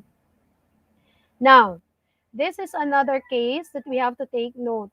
The position of a teacher whose item belongs to one school but teaching in another school, detailed man itawag na to ana, can be reclassified only to MT using the data on the number of teachers in the school where his or her item belongs as basis. Therefore, if imo item naa sa isa ka school, for instance ka sa Ohilay, unya na detail ka dito sa laing school, pwede ka mag-apply MT.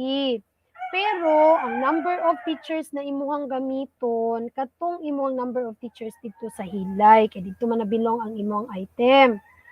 Or kung diha ka Hilay, kuwangan imong teacher, dili nimo pwede gamiton tong mga number i-appeal sa 6 counting ang katong teacher nga detail dara sa inyo. Because basically those item doesn't belong to that Hilay school, not sa dito sa laing school. So therefore, ihang number ato nga naa siya dira, counted na siya dito sa mother school na ginatawag nato. So kung pila lang gyud ang naa sa inyong PSI POP ug sa inyong department dira, mao ra gyud na siya dira, di ba? His or her reclassified position can no longer be transferred to the school where he or she is actually teaching. So ay, ma'am, mag-apply ko diri sa kuan man kay naan ko diri na detail ma'am pero ang akong gamiton nga number ma'am kay dito sa kuan mental kay dito man ang akong main item. Unya pagkahuman pag-count dito sa mental kay sobra namang ka. So dili gyapon ka ma-account or there is a tendency by our school head that you being an applicant of master teacher, you will be reassigned. Ibalik mo to the mother school so that you can serve there the number of teachers na imong gigamit for the application of MT. So those are different situations na applicable diri na issuance. Okay? Kasi si DBM is very strict in allowing or giving budget for master teacher. Remember that there is a great difference of salary from teacher 3 to master teacher 1. Ayan. So these are the 8 subject areas. So di na lang natubasahon isa-isa kakabalo ko hanas na ang mga kanang secondary teachers ani. Ayan. So what are the other qualifications that we have to take note in applying master teacher? Si MEC Order 10, tanawan ninyo ang papel ma'am kay magulang pa ning papel sa ako. MEC Order 10, Series of 1979, has kanang kanaan na wagyud giusab. So tiniya, master teacher shall have regular teaching loads. In addition, they are expected to assist other teachers in the school or district towards improving their competence, take leadership in the preparation of instructional and other materials, or perform such other functions commensurate with their capabilities as the principal may assign. So kung i-assign ka ni principal og another pagid nga ancillary ma'am, kay master teacher man ta, pwede gid siya kaayo. No? Because we know that our principal are our overseer of the school. So naagid na sa iya nga i-assign kaniya ani nga kuan, mga functions, dawat jud ta ma'am kay master teacher man ta ma'am, di ba? Master teachers may also be required to serve as a demonstration teachers or teacher consultants in other schools in the cluster. If ever na ay cluster na medyo na sila'y kakulangan dito master teacher, pwede siya i-allow ni PSDS na mag-assist no dito sa mga schools na kailangan sa iyang assistance, and that would be an additional loading for our master teacher or ancillary. Diba? Mga apply pa ba tag master teacher kalisod ani ma'am uy bahala nang ni ma'am uy mana nang jud sila kadugayan, sige lang laban lang ta. Next, so diri gyud ta magkatalo permanente unsa gyud ang teaching regular teaching load ma'am.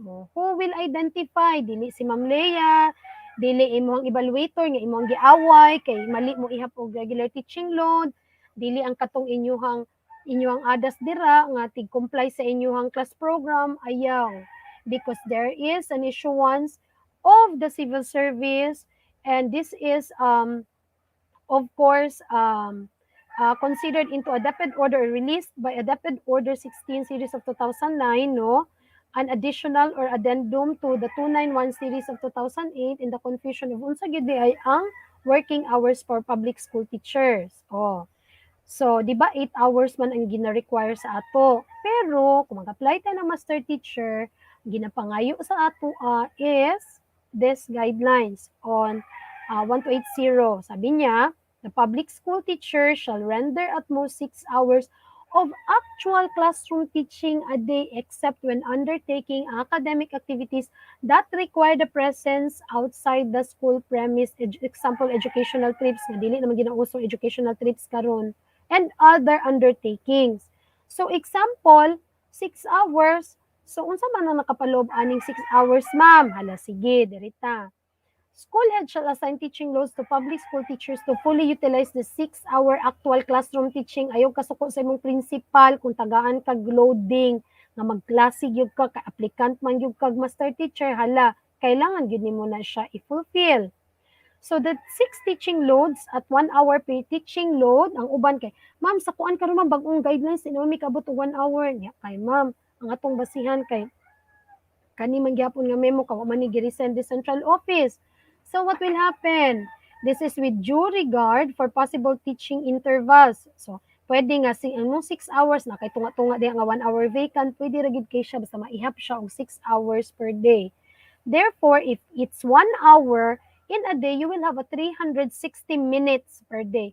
Ma'am, kana sa amo ma'am, gi-assign man mi ma'am nga ang kuan na mo ma'am Monday ma'am kay daghan mi vacant unya na full mi sa Tuesday kay kuan na mi muuli ma'am, alas 7 na mi muuli Tuesday ma'am. Anam jay mga ingon ana. Sige.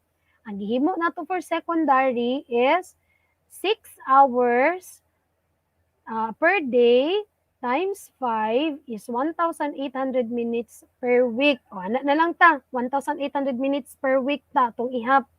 Kay parang dili malkansi ang ma'am nga nag-overload og Tuesdays, Wednesdays, Thursdays, and Friday. Unya nagdakag vacant sa Monday siya. Please take note that all advisorship and or special assignment for the entire school year combined shall be considered as one teaching load.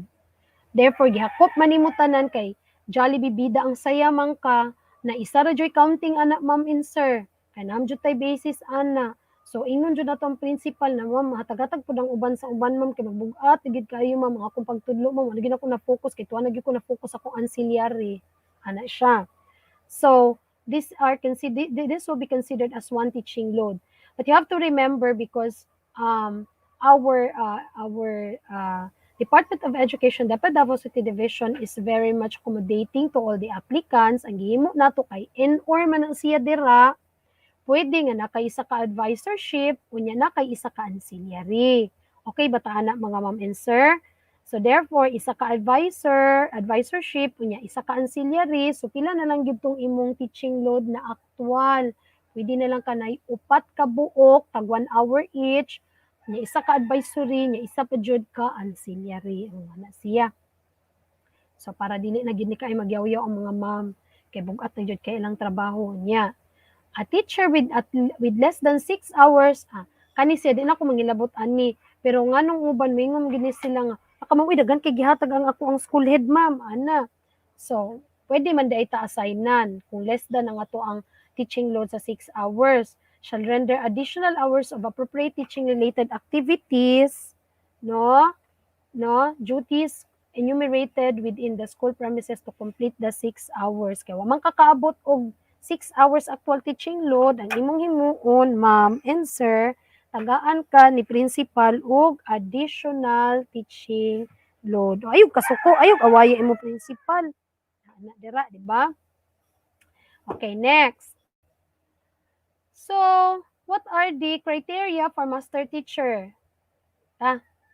So, na kay teaching load, kompleto na siya sa sulod ako mo, ma'am. Pwede na ba ko ma-apply? Pwede. Kaya yung gingon diri permanent teacher. Bachelor's degree of for teachers or equivalent as provided in Magna Carta for public school teachers. So, unsa man bachelor's degree? Ato ang gina-encourage na aligned sa imong subject area nga tudloan, ang imong bachelor's degree, so that you can have a specialization on your subject area.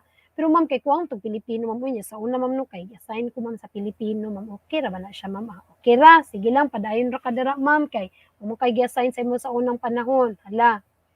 Next. Very satisfactory performance rating for at least 2 years. So, VS ka. Pwede pong outstanding kadara. Sige, padayon, ma'am. PS naman ko. Sunod.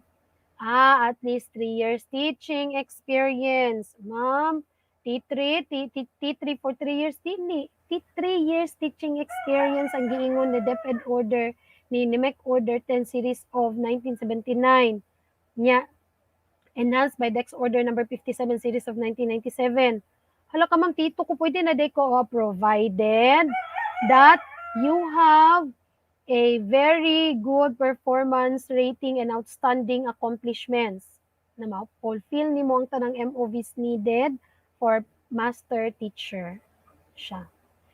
At least 25 points in leadership and potential or has been a demonstration teacher in the district level plus 15 points in leadership and potential. Okay, I will make an emphasis to this one. Di man ko demonstration teacher, ma'am. Unsa man ni siya, ma'am? Pwede. Pero dapat 25 points ka sa leadership in potential. Sa criteria nga to ang i-discuss later. Or, ay ma'am, 15 points lamang ko, ma'am. Mag-demo ka.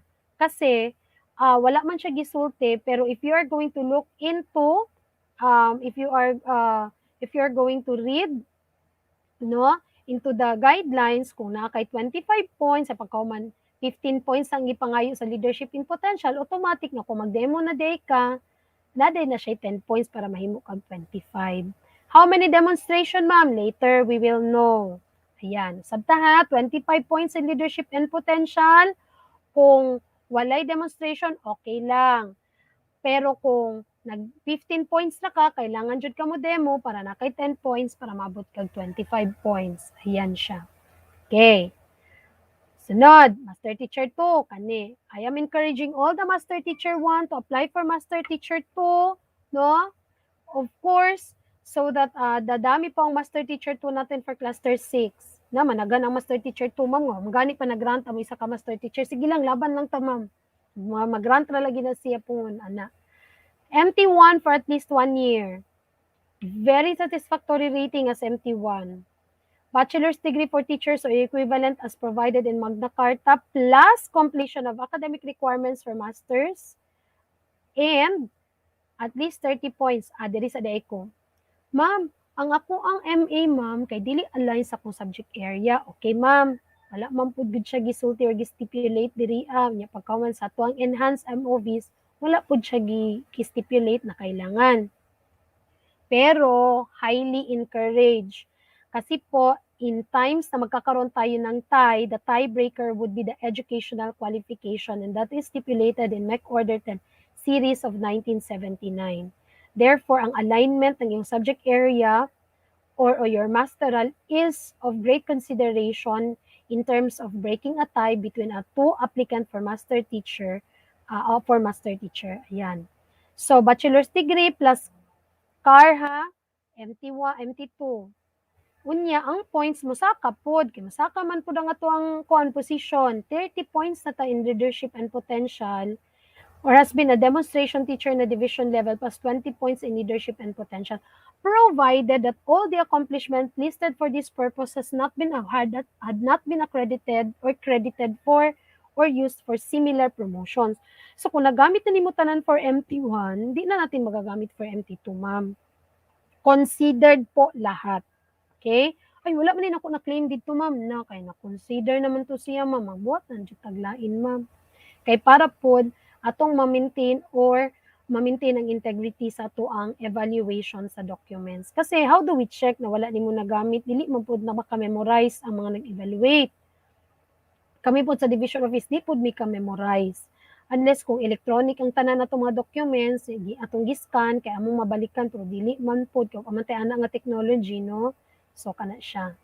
Next, I would also like to encourage on the cluster 6 schools to have a master teacher 3. Yan. So, sa pagkakaroon mo niya itong pinakataas, master teacher 3, no?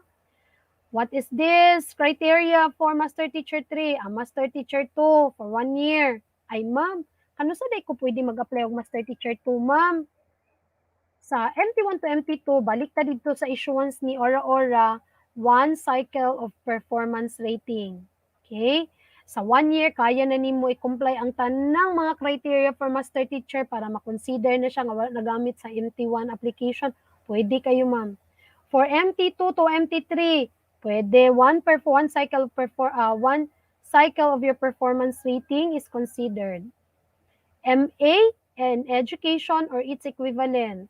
Kanang equivalent hantod karon wala pa gyud namo na siya na identify, wa pa pud nagatag ang region unsa na siyang equivalent, basta dito na lang ta mo peg sa MA in education. Ayan. Aligned, ma'am, kung dili okay ra, pero highly encouraged na alignment ang atuang basehan or ang atuang himuon. Bachelor's degree for teachers or equivalent plus 20 years experience and at least 20 MA units for reclassification ni siya, ha. Katong isa ganin ng MA education or equivalent for natural vacancy to. Sa reclassification, pwede ni siya. Bachelor's degree for teachers or equivalent plus at least 20 graduate units and at least 18 credit allowances. Sama sa kong gingon, wala pa mi kay balo kung unsa ng credit allowances tira. If any one of you here have known what are the credit allowances, you may send the reference to us so that We will be presenting that to the Division PSB for consideration. Very satisfactory performance rating as master teacher to end at least 45 points in leadership potential and achievement provided the activities or other accomplishments cited for this purpose has not been credited for earlier promotion. So ready na tanan ang basic qualification, ma'am and sir. Agoy unsa may submit na mo ma'am oy, magsubmit na po ba mig isa ka multikaban nga mga MOVs? Aroy, dili. Sama ni siya. Naatay mga list of MOVs, but we have to really consider also this one. The request for reclassification of MP, kung maparekla ta, shall be supported by the plantilla in the pertinent evaluation documents. Included in here are the notarized list of teachers per department with item number so that we will know how many teachers are in that department or in that subject area that you belong kay para ma-consider nato if naabot ba siya sa quota nga 5 to 7 teachers. Then all of these documents shall be verified by the DBM and the regional office concerned and subject to the budget rules and regulations on the release of funds. Mo tong bag-o lang nangaratol na pud ang tanan kay gipangayuan na pud ni division og budget allocation or request so that we could also have another promotion for reclassification this year. So paspas ang mga promotion karon ma'am insa ang abtik jud ta tanan. Uy ay pagpaluya-luya, di ba? Kaya ang maluya jud mabilin jud ta dita kasakay sa train padulong sa promotion. Ayan. So list of teachers and MTs per subject area for secondary and number of master teacher allowed for reclassification by district elementary, natanang elementary, duly notarized by lawyers. So nanay form ihatag sa inyo sa HRMO nato sa division office. Teacher whose graduate studies are aligned with the subject area of specialization and teaching experience shall be given priority to aning gawas na, di ba? Shall be given priority. Now, teaching mo mula mo ko na-align amo na ni siya ang tubag, di ba? Kana diya. Teachers teaching subject area not aligned in his or her educational qualifications for 3 years may be considered provided that he or she has a minimum of 4 teaching loads of that subject area per school year. Unsa may MOV nato, class program for at least 3 years, signed by MT and the principal. Ano naman siya, ma'am? Pero remember, na non-major man ka, so kung magtay gani mo, ma'am, sa imong katunggali, ma'am, dili jud siya priority, ma'am. Malist priority jud ka kay mao man gid siya inaa dito sa ato ang guidelines. A non-major applicant who is actually teaching for more than 3 years may apply provided he or she must attach a justification, certification of training. So aside from imuhang teaching load, dapat jud kay certification of trainings, niya accomplishment and other commendable documentation nga ikaw dili ka anak nga major pero dira na ka nagstay anak nga department or you have been in the department or that subject area for at least 3 or more years. So, pwede man na siya. Ana. So, what are the MOVs needed? So, qualified na ka by qualification dito sa imong own qualification. So, let's proceed now to what are the MOVs needed. Derita. Kaya isa ka multikaban ba inyong isubmit ani maglisang ba tag-submit anes division office bugat ba kaayo ang folder ni ma'am and sir ani. Okay, number 1. Introduce any of the following which has been adopted or used by the school or district. 20 points for any one of the item. Ang ubang eskwelahan kay gi-divide sa 5. 5, 5, 5, 5 ang upat ka criteria na unsa daw. Uy, klaro man kay nga 20 points for any one of the item, ha? Evaluators for the school. Tingnan natin ito. So, 20 points for any one of the item. So, 1. Curriculum and instructional materials. So what are the MOVs? A recommendation from the division, district or cluster, a committee who evaluated the instructional materials as competency, technology, and research-based. Dapat iswat yun na dito certificate, ma'am and sir, para isahon na lang na siya. An approved certification issued by the SDS that the developed material is competency, technology, and research-based. So sa SDS, di ang issue, so siya ang mo pirma. A division, district, or cluster memorandum circular bulletin enjoining other teachers to use the developed instructional materials. So, naman na siya. For example, natag na ko ha, SLM, ma'am, pwede ba na mo i-submit? Pwede kayo, ma'am, provided all of the needed MOVs are there. Kay automatic naman nga naa ng division memorandum to use the SLM, attached to siya ang division memorandum. Next, a copy or a picture of a material duly accompanied by the brief description on how to use or manipulate the said instructional material. So inyong SLM, i-attach yun ninyo na dito bisag unsang bagaan na siya, bahalag baga kayo, kay mo man to siya atong basis. Sunod, a summary report indicating the significant effects of the said innovation and the performance of learners duly certified by the school head or PSDS are true and correct kanang imong GSA nga gi-attach, ipa-certify pud na kay school head nga sakto ng GSA kay kanang wala ang nag-ingon nga dili ta ni salig sa teacher, pero we really have to consider the involvement and the knowledge of our school heads and the PSDS that these are the performance of our learners using your SLM. Okay. Ma'am, uy, gagmay manigkuha ni diri sa amo ang GSA, ma'am. Sige lang, wala pa diingon dira nga og gagmay kuha dili na ma-consider, asa butang lang gid siya. So okay na ta diri sa curriculum and instructional materials, ma'am. Pila ka points? 20 points pag naani tanan. Okay? Oo, kompleto tanan, all or nothing. Naikuwang isa, dili na matagaag 20 points muna ang himuon ni ma'am. Iuli ang folder sa eskwelahan kay ipa-attach ang needed documents.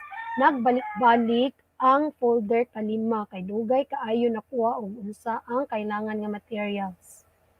Next, effective teaching techniques or strategies. Yan. Pwede na to i-submit nila to ang SIM provided that all of the following are attached to your documents. Ma'am, dito ba sa kuan ma'am no na sa DepEd Order 66 na abaya ni siya? So kung tanaw na to ang date nag-apply ka karon ma'am, ya tanaw na to tong date sa imong SLM kung na-cover siya dito sa 66 ma'am, pwede na dili na nato siya mabutang diri kay nagamit naman siya previous promotion. So what are the MOVs? A brief description of the technique and strategy. Certification corroborated by 5 teachers that it is utilized by teachers and it is original. Certification issued by school head or PSDS that the technique or strategy is research and technology based. Yan, originally developed by the applicant. It is currently used by teachers at least at the school level. A quantitative analysis of the positive effect of teaching techniques or strategy that yields a significant positive effects on the performance of the learners. Pwede ka po ng GSA diri ibutang, no? Using the SIM made by the teacher. Ay, salamat man, pwede di ito ako ang gihimo sa una, pwede. Yan naman kay certification na to sa una. Sa imo ang SIM la, attach na dira, ma'am. Next. Tepa ha, murag kaning number 3 is all about, dili na ni siya effective teaching techniques. This is all about the innovation, the project, the program that you have used to have a, tawagan ni Oy, edit ko muna, sandali lang, Vic, na mali ni siya ha. Dali lang muna ma'am ha, ma'am and sir. So, muni-muni muna tayo dyan, ma'am and sir, sa ating mga ibang documents, no, na meron tayo. Kasi ito dito on number 3, it is all about,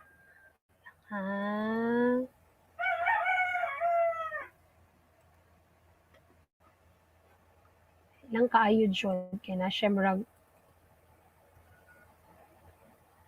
murag problema dara na signed. Dili mao ang nakabutang. Sige, okay.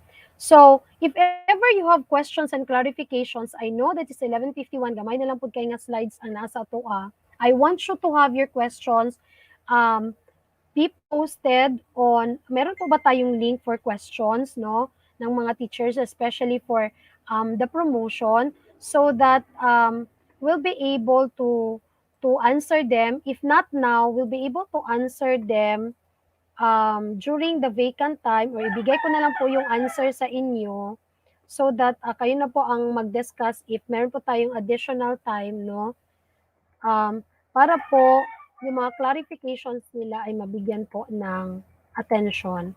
Or baka meron po silang mga other questions, no, that pertains answer not coming from me, kay basig dili na ko matubag, or needs the attention of our division PSB, no, so that it will be answered by the PSB itself, ana.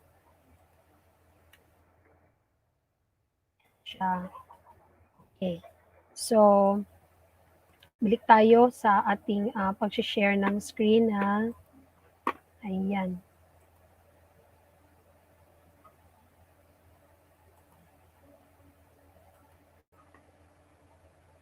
Okay. Okay. So on number 3 is the simplification of work in reporting system, record keeping, and etc. So ano pong pwedeng MOVs natin dito? We should have or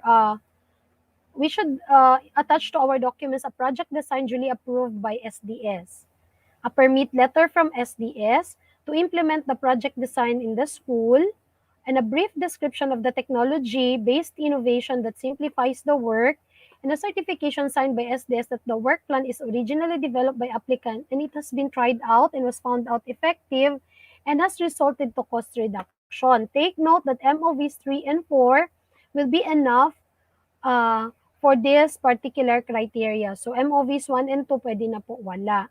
Ayan. So what are the simplification of work and reporting system? Merong nag-submit dito na dati-dati, way back 2012 yata yun na palarong pambansa, a teacher has developed an attendance, no, of all the participants using their gadgets. Ewan ko kung online yata yun. So parang Google link natin ngayon, yung link natin for attendance, ganun. So, pero matagal na yun masyado, pero pare-pareho doon sa link na ginagamit natin ngayon. And hindi niya po nagawa ng project design kasi doon na po sa palarong pambansa held to a different place, not in Mindanao or not in Davao City. Tsaka hindi na siya nakahingi ng permit letter from SDS to have those. But then, meron po siyang award na permado po ng Secretary of Education during that time that the innovation or the simplification of work of the teacher is used in the Palarong Pambansa and was found out to be original na ginawa po niya. So, pwede na po iyon. Ayan. And nakita po doon sa certificate na it was found effective and has resulted to cost reduction. So, pwede po yun. Basta lang meron po lahat ng mga MOVs. Next, IGP. Yan, Income Generating Project. Sige. Dapat for income generating project, meron po tayong project design with matrix of activities signed by the SDS, no? That you are conducting an IGP in the school for at least 1 year. So therefore, ang matrix of activities nimo kailangan for 1 year in that IGP. Naninda ba mo saging or ang inyo bang mga materials na dili na ginagamit like mga plastic bottles was turned into IGP. So dapat the project design shall reach the office of the SDS and as an approval by the office. So there should be a certification signed by the school head or the PSDS that the IGP is done after an official time and without cost to the government. Dili kay mag-IGP ko ma'am na isa ko magklase karon ma'am kay nag-IGP mi ana nakuha mismo bata kulikta ay dili siya pwede. Kasi klaro kayo sa ato ang guidelines. It should be done after the official time. Next, a short description of the income generating project. So what is this all about? Should be attached there. Then a certification signed by the PSDS that you are the proponent of the IGP and other people who are involved in the IGP. You have to have your accomplishment and narrative report with pictures and a financial statement signed by the school head. And of course, a certificate of recognition signed by SDS, of course, because it reaches the office of the SDS recognizing the IGP of the teacher. So medyo lisod-lisod siya. And why is it na madami siyang MOVs? Kasi this involves sometimes a money or financial matter. So kaya ito po ang ginawa. So letter B, alisod na to dito ma'am. Diri lang ko ma'am kay gamay. O sige, go. Diri ta ma'am.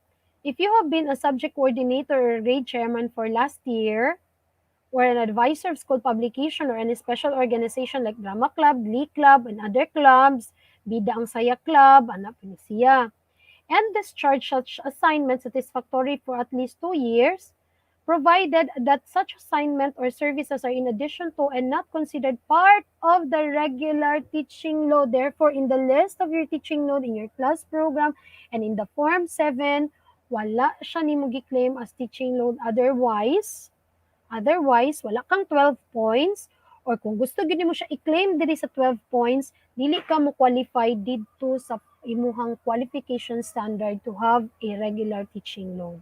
Okay? So nga naman tanan ma'am, uy nga, apart man from regular teaching load, ang kay master teacher man natong gi-applyan. So mano siya. So what are the MOVs? Memorandum, designation, assignment letter, that you are a subject coordinator or an advisor of the club issued by the immediate supervisor or by your school head, pwede na. Then an approved matrix of activities signed by the school head or PSDS as a subject coordinator for 1 year or club advisor for 2 years. Remember that your matrix of activities should be for 1 year duration. Dili kay imong i-attach da katong nag-culmination mo. Unya mo ra to imong i-attach yung program anang adlaw na dili siya mapwede, ma'am. Kay coordinator for 1 year man atong gi-claim, therefore ang atong activity should be for 1 year. Now for instance, if your culmination is October, on the series of months before October, you should have your coordination meeting, your planning conference. After October, na magkay November, nag-post conference kayo. Merong mga ganun na activities you should put there on your matrix of activities para makount po sa points. Then we have an accomplishment and narrative report with pictures. So okay na ta diri. Proceed tayo sa next. Serve as chairman of a special committee. Sometimes kay malibog ang ato ang evaluator, ang diri nato sa grade chairman imo nila grade kuan kanang chairman sa special committee dili. Kung grade chairman dito siya speakers, dito a special committee. Ano daw 'yon? Such as curriculum study committee, committee to prepare instructional materials, committee to prepare school program, and discharge the work efficiently. Ano ang ibig sabihin ng committee to prepare instructional materials? So, syempre, kay mag-apply ka na master teacher, with the lead of the master teacher, gawa kayo ng mga instructional materials, na gusto ninyo, gawin ninyo yan for your subject areas. So, dapat meron kayo niyang certification na kayo ang chairman. Unsa ba pod ang ubang special committees, ma'am? For example, the SBM, tawag nito, iba't ibang principle ng SBM. Ayan. So, tanan na siya, pwede mo buhatan ng designation that you're a chairman of that committee or brigada eskwela chairman, no? Of the different functions included in the brigada eskwela. Then you will have the following MOV so that it will be counted. One is the memorandum, designation, and assignment letter as chair of a special committee issued by the immediate supervisor. Approved matrix of activities of the committee. 1 year na punta ni ma'am ha. Ayaw ko tagay matrix lang o dili ta mag-submit ng matrix na just for 1 day na. A brief description of the work done as chairman of the committee and a certification issued by the school head that the chairman discharged the work efficiently. Yan. Next, educational research. Ito sinabi ko, if this is already counted on the previous promotion, dili na siya pwede dire. But what are the MOVs? Pwede po dito, meron tayong chairman, meron tayong member. So what are the MOVs? Kailangan meron tayong copy of the research proposal approved by the SDS. Yung iba hindi na nakapag-submit ng research proposal, pwede po yon. Pero dapat meron tayong certification duly signed by the school head or the PSDS that the teacher actually conducted the study as chairman or as a member, ha? Nandun sa certification. Dili pwede nga i-claim na ko, ma'am, chairman man ko ani, hindi nakalagay. Or member man ko ani, ma'am, pero hindi nakalagay. So paano? How do we know that you are the chairman and the other one is the member? Attach on your green folder the copy of the study conducted and the certification signed by the school head or the PSDS that the findings of the study were utilized at the school level. Sus, tagan ba mag-away ani kay maklaim og chairman silang duha. Ana, kawala giklaro daan. So magklaro ta diri ma'am ha and sir, in the submission of your documents, you have to be sure and you have to be prompt if ikaw ba yung chairman o kinsa ba sa inyo ang duha ang kuan. Otherwise, mag-away mo, unya kami sa division or ang inyong evaluator sa school, nagtanaw na lang sa inyo ha, nag-away mong duha kay claim mong duha o kinsay chairman ana siya. Next, coordinator of a community project or activity of program of another agency. Kani kay daghan kay kag mga civic organizations. If you're the coordinator, then you will have 12 points. If you are a member, 7 points. So what are the MOVs? You need to have a MOA between you and the chair as the chairperson or a member and the barangay captain for 2 years. Ma'am, kailangan ba talaga succeeding? Pwede hindi. Pwede aggregate 1 year, kani, nilay na pod, another na pod program or community project, another for another year sa lahi na pod na place or lahi na pod na civic organization. Pwede kayo, ma'am. So, basta meron po kayong MOA for those activity. A project design and matrix of activities approved by the barangay captain and duly noted by the school head for 2 years. Bakit kailangan noted ni school head? Again, because we have to assure that during the community project, we didn't skip our actual duty in the school just to have our community project. So this shall be apart from your teaching load. List of attendees and participants with signature during the activity and an accomplishment and narrative report with pictures. So, okay na tayo dyan. Proceed. Inset. Ma'am, gusto ko mag-inset, ma'am. Kay 3 days, 12 points. Go. But you have to have the following MOVs. We do not conduct trainings if we didn't know the needs of the teachers. Sabi nga ni Sir Jason kanina, based on the survey and the quiz that he have given, sabi niya, timely ang title ng ating training for today because nakita doon sa mga responses na meron talagang need. So, dapat inanipod ang paghimo nato sa ato ang inset. So, who will sign the the needs assessment? Our school head or the PSDS if we conduct it in a cluster level? Approve project design or pwede both sa school head o sa PSDS. Then approve project design and matrix of activities signed by the SDS. No? Paano po yung approve, ma'am? Ang giulit diri sa ma'am endorsement naman, yes. The endorsement will be an approval of the SDS pertaining to your request, no? On the approval of the training. Certificate of recognition signed by the principal and the SDS and the list of participants with their signature and accomplishment and narrative report. Ayan.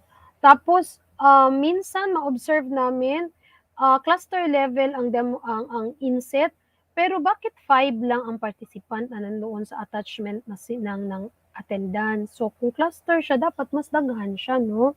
Kasi gawin natin ang inset mo is for subject area. So, gamay lang, 5 lang kabuk ang tudlo inana nga subject area sa inyong cluster. So, ganun siya. So, really look into the attendance. Okay, para mo valid po siya sa claim nato for 12 points. Okay, let's proceed. For credited with meritorious achievement, diri ka ma'am, nakadaog man ni ma'am. Kung ikaw ang nakadaog, dili pwede. Kasi pag mag-empty ka, you have to be the trainer or the coach of a contestants who receive prizes. Trainer or coach ka, no? Kung imong gitrain nakaduag national, regional, division, and cluster, those are the points. So, ma'am, wala man minidaog, ma'am, kanang, man mina first, ma'am, okay ra, ma'am. Winner na may giingon niya, wala siya resulti nga first. Jud, ang winner dito, second, basta winner ka. What are the MOVs?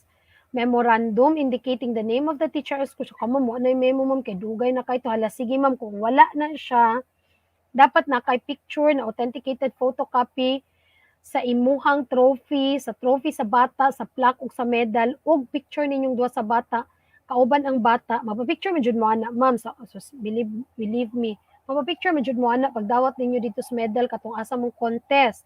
So dapat namoy picture. Of course, ang background ninyo sa likod katong paghatag sa inyong certificate duha sa bata, ikaw ang coach ug ang bata nga dako kay tarpaulin sa likod, ma'am. Na siya para nakita nato that your claim is legit and true and imong gi-attach are correct documents. So, if you are an athletic coach, hala, kanag-uban ka dito sa palarong pambansa, namday siya kuandiri, namday siya value in applying master teacher. Ayan. National level 10, regional, division, and district have the following points. So, you need to have your memorandum complete. Again, kung wala na po tong memo nimo, kay dugay naman to kay katuto tong panahon ni kuan ma'am, uy, ma'am istigoy, hala, sige kung wala, same gihapon ako ang pangayon or ang pangayoon ni division or ng PSB. Your picture with a student with you, MG coach, having your plaque, trophy, or medal, unya, authenticated photocopy of the certificate of recognition, no? Taking into consideration that you are the coach of the child. Sunod, kani Boy Scout and Girl Scout. It's either Boy Scout, council, members, or Girl Scout, tita and titas, mamana ang tawag sa Girl Scout, di ba? For national, regional, division, and district, have the following points. The MOVs would be the memo indicating your name, that you are the coordinator of the Boy Scout or Girl Scout activity. Photocopy in the certification or certificate of recognition and appreciation and accomplishment and narrative report with pictures of such activity. Ayan. Wait, agad ma'am. Okay. Authorship. Okay, sabi ko, pag na-claim na doon sa teacher 2, teacher 3, we should take note, evaluators, na yung kanyang document submitted has not been claimed by the previous promotion. 10 points for a book. If you're the sole author, if you're co-author, 5, and if it's an article, 1 point per article of wide circulation. If you attach there, article lang ng ginawa mo, or article na ginawa mo, kay lisod man gyapon mabuhat ng article, no, dili lang kay kuan pud na effort ng teacher, there should be a copy of the article or articles published, and a certification from the publisher that you have submitted your articles to their circulation. Diba? Sa inyong newsletter, ana. So, dapat naikuan sa inyong public, kinsa man ang inyong publisher sa school or sa district or sa cluster, butang siya din na. Now, for authorship, should have attached the certificate of copyright registration for author of a book and copy of the published book. Ayan. Excuse me. Ma'am, question. Di ba ma-consider na author, ma'am, gihapon na nagsulat man ni SLM? Pwede, ma'am, answer. But, if you already have claimed that SLM on 20 points, dili na nato na siya gamiton diri sa 10 points sa authorship. I would rather suggest that if you have your SLM, we really have to put it there on the curriculum and instructional materials so that it could have higher points than the authorship, kay 10 ram diri dito 20. But there are so many teachers that are well enough on their particular field and they have made some of other SLMs pag yun, daghan kayo, tagtulo ka SLM, kay how des na jud na si ma'am, hala, sige pa dayon ma'am, pwede ka diri. So what are we going to attach? Kung nakatong attachment dito, na pareha atong na dito sa curriculum instructional materials, pwede din siya dito. But if wala kang certification doon coming from SDS, pwede kayong humingi ng certification signed by Sir Aris Walilio, who is our LRMS education program supervisor. That it would give us a notice or an idea that your SLM has been validated and evaluated by our LRMS, no, that it is abiding onto the the competencies needed for that particular SLM. Ayan. Okay? So, you will have your 10 points na. Hindi na ito ako na may start. Kapoy beg suwat ato, ma'am. Demo. Ma'am, nag-demo ko. I know that some of you will have your demonstration on the end of your MPRE. You have to take note of this, applicants for master teacher. That when you have your demonstration for master teacher 1 application, you should have your district level, for MT2 division level, for MT3 regional level, and for MT4 national level demonstration. Now, what are the means of verification for this? Memo indicating the name of the teacher as a demonstration teacher. Certificate of recognition as a demonstration teacher signed by cluster head, PSDS for MT1 and SDS for MT2. Lesson plan duly approved by cluster head or PSDS, and education program supervisor for MT2 in charge of the specific learning area. Minutes of the post-conference duly signed by subject area specialist or education program supervisor or PSDS And the list of attendees are participants with signature during, ma'am, online ba yato, ma'am? O man ay signature, hala. Sige, okay lang, ma'am. Butang na lang dira, ma'am, ang katong ano, ma'am. Butang na lang nimo dira tong list or screenshot nimo sa mga participants during the training. Ayan. So, screenshot mo kinsa itong mga naa, kung nag-Gmeet ba mo or nag-StreamYard ba mo, ano siya dara. Or if you can generate the attendance from the link, then you have to print it and then attach and submit. And then minutes of post-conference mo, pwede ba itong COT? Pwede. Okay? So, okay na ta. Hangak mo sa demonstration at sa MT, no? Hangak siya. This will be good. MOV sa for reclassification, for natural vacancy, and for those senior high school teacher who are eyeing to apply for master teacher position kung naatay vacant item. So, asa na ito makita ng vacant item, ma'am and sir? Tingin-tingin po tayo sa DepEd HRMO FB page because all of the announcement will be posted there. Pati po ni mga criteria was there pero natabunan na siguro kay daghan na. Okay, ma'am. What if pwede ba ma'am si HT mo move og master teacher? Pwede. Because that's index order number 17, series of 1988, career progression. Pwede. So, di kay siya maklaro kay 1988 pa ninyo. Wala dyan may kuwag copy ani nga original, no? So, sige na lang. The secondary head teachers who desire to move as master teachers may be shifted as soon as item for MT are available, provided that all of the MOVs of a master teacher is complied with the applicant, and the applicant shall have the qualification standards for MT. Kita dira? When shifting from secondary head teacher to master teacher in secondary school, corresponding ranking of all master teachers with their subject area of specialization should be considered. Therefore, HT ka to MT, i-appeal jud ka ma'am og rank sa imong kauban sa imong subject area. So, labanan doon sa inyo kung sino ang magiging MT. An allotment of at least one master teacher position, diri gyapon gibalik-balik na, with at least 5 to 7 teachers should be the basis for granting master teacher position. And shifting from one stream to the other is only allowed at once. Therefore, mabalhin na pwede kong HT, ma'am. Ay, dili na pwede, ma'am. Kasaraman pwede, ma'am. Or else, nag-item hopping ka or nag-item shopping ka from one to another, we will give the opportunity to other teachers also who are qualified. Ayan. Next, for senior high school promotion. Meron ba tayong senior high school dito? Alam ko, meron.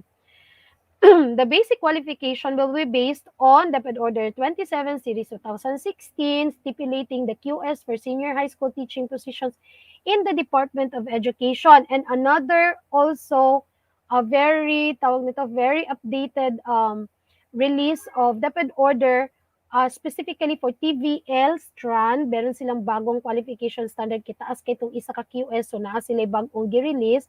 Dito po na to i-base ang QS. Now, if all of you will be qualified based on the QS for teacher 1, teacher 2, teacher 3, o teacher 2 ko karon, promote ko teacher 3, ma'am. Dito tas QS mo tanaw kay naman diri. Plus, ang atong rating will be DepEd Order 66, no? T2, T3. Well, if you are T3, look at the QS here, but the MOV submitted should be based on the MOVs discussed earlier. Klaro na ba ta, mga ma'am and sir? So, ano, kalibog yun, ha? So, malibog na po. So, kani, mo ni ako ingon. The teacher 2 and teacher 3 promotion, DepEd Order 66 ang rating, no? And other MOVs. For MT, MOVs of 1280, which is discussed earlier, series of 2019 will be used for point system in the ranking. Ayan, nagan ba mga hawad na senior high school teacher, no?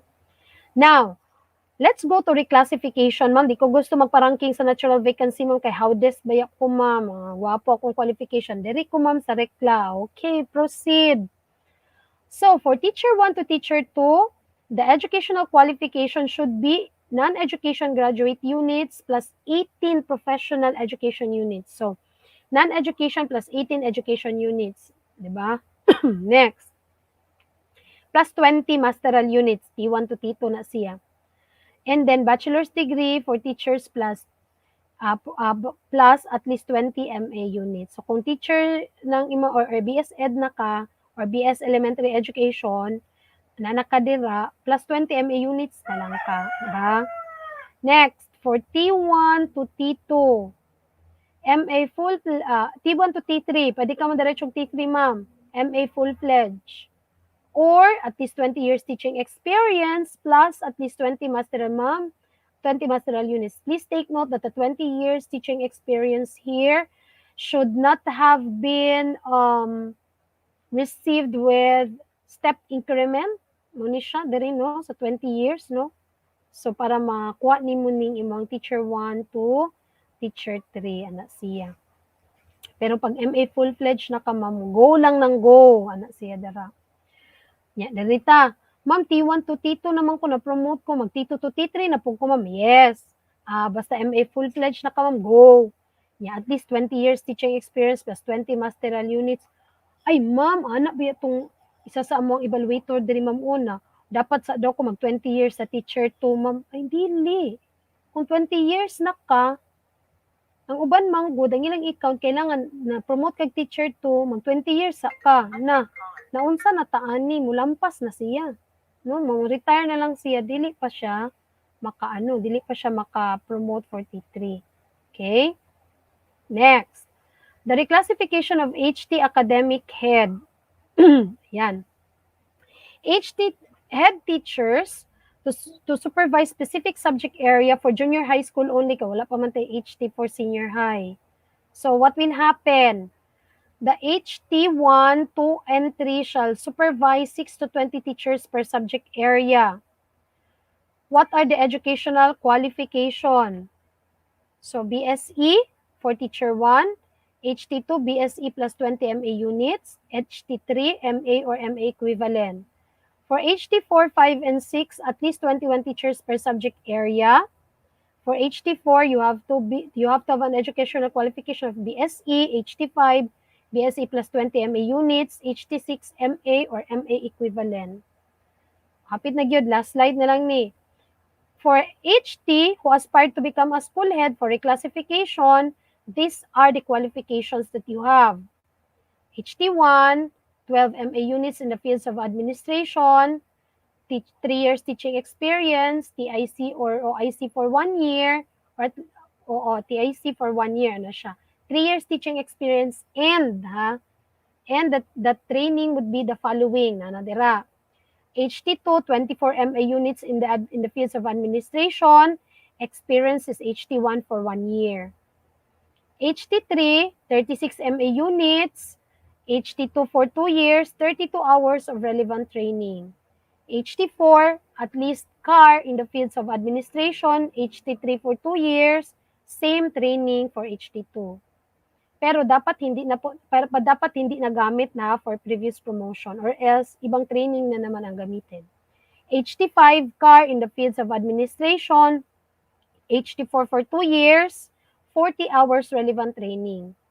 HT6 is master degrees in the field of administration. HT5 for 2 years, same training is required. Ayan. Okay, so that was the last slide. Sabi daw dito ni Benjamin Franklin, tell me and I forget, teach me and I remember, involve me and I learn. Therefore, when you submit your documents, you should know and you should be involved in the compilation of your documents. And of course, you should know how you are being rated so that you will remember na pila na gyud ay ang imuhang score na nakuha. And with that, based on the given guidelines. Thank you so much, Cluster 6. No? Thank you so much, Sir John Galan, the PSDS of Cluster 6. Of course, the other school heads of Cluster 6, all the technical committee, no, and all the other personnel for in the cluster 3 who have rendered their time in listening sa taas ug hanga kayo na mga guidelines for promotion. I hope that everyone have understood and have cleared up their mind on the confusions on the different guidelines for promotion. Salamat kaayo. Keep safe, everyone. Maraming salamat po. So shall I stop sharing na, no? Ayan. Thank you so much, Cluster 6. Thank you so much, Ma'am Leia. Those were really good news for all of us. So, for those who are qualified, what are you waiting for? Go get it, teachers, because you deserve every single bit of it. And to those who are Yes. still working on it, do not forget that good things come to those who wait. So, keep working hard and keep the faith. Wow, what a set of speakers. We've been blessed today by such brilliant ones, and we can't wait for more. I hope we learn a thing or two and apply it in our own work dynamic so our learners will continue to grow and develop as how we want them to be.